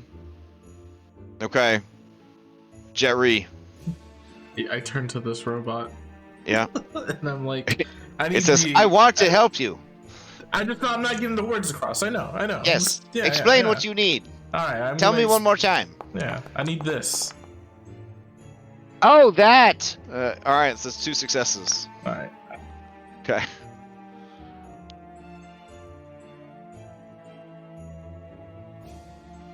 Okay. That brings us to Henry. All right. Along the same lines as Grom. Uh-huh. Can he drink this? This one's Okay. ours. Oh hell yeah! Do it. All right. Let's use this. Hopefully the effect applied. And let's see. Double check. No effects. And I'll drag it over. Here we go. Boom. All right. He's gonna try to percept again. Okay. That's still not enough, right? Yeah, it's gonna be 24. All right. Oh my gosh! I'm so sorry, guys. Jesus Christ, Henry. Okay. So you guys are down to 1 research point. Henry's just giving up at this point. Henry jumps in the fire himself. Henry Henry, keeps no, pulling we us know over. you. Like Henry's like, look at this. This is important. And we all Why- gather around it and looked at it for 4 hours. Why isn't there a boat for me to hold? Okay. So what would if I wanted to hack this robot? Yeah. Would it give us more research points, or would it be kind of just like a? Yeah. I would definitely be. I would definitely give you some research points there. All right. Well, can I legally ask what the DC would be? To hack this little robot. Yeah. You. Let's see. It would be a 27 to hack this robot. 27. Can you do Yeah. it? I can. What's I your- definitely can. What's the math on it? What do you have? What's your plus? I have a +13 crafting. Plus Okay. 13. So you only need a 14. And 14. I had to step away for 3 seconds. Did we rule that you can use the cognitive mutagen for this? Yes. You Before I can have use it. one? Yeah. And, I checked, yeah. I checked. and didn't you have like a D3 also?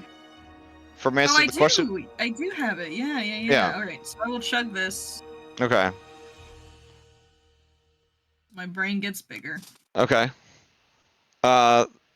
It's currently talking to this sad old man. So you just sneak up behind it. Yeah, I see Okay. it behind it. So I don't have any hero points yet, but Okay. I feel like is it okay if I dip into the?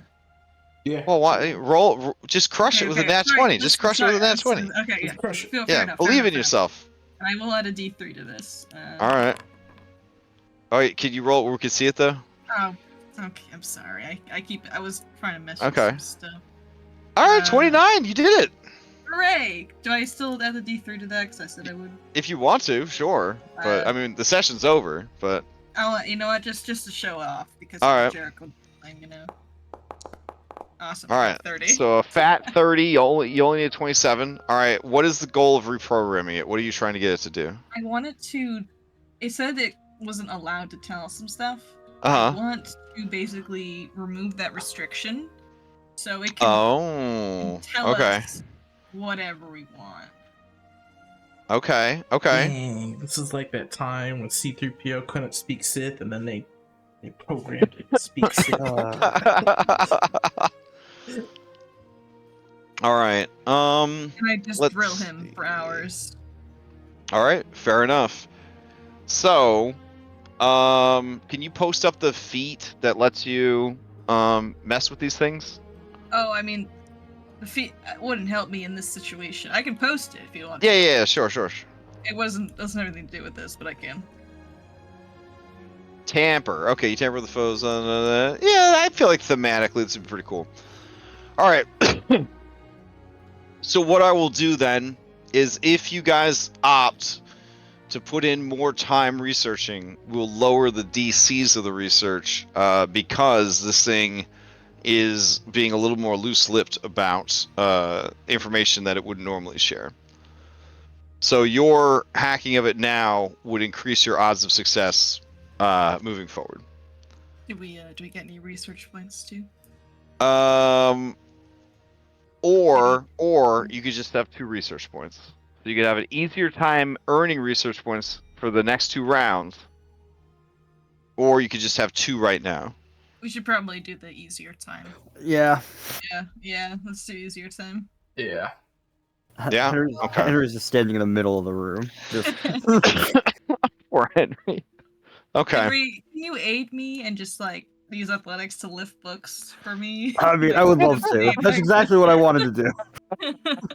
I think it's kind of nice because Henry has a much easier time getting critical hits. And here, in this not critical hitting environment, other people have an opportunity to, to shine a little bit. It's nice, you know? All right. So, thus ends this week's session.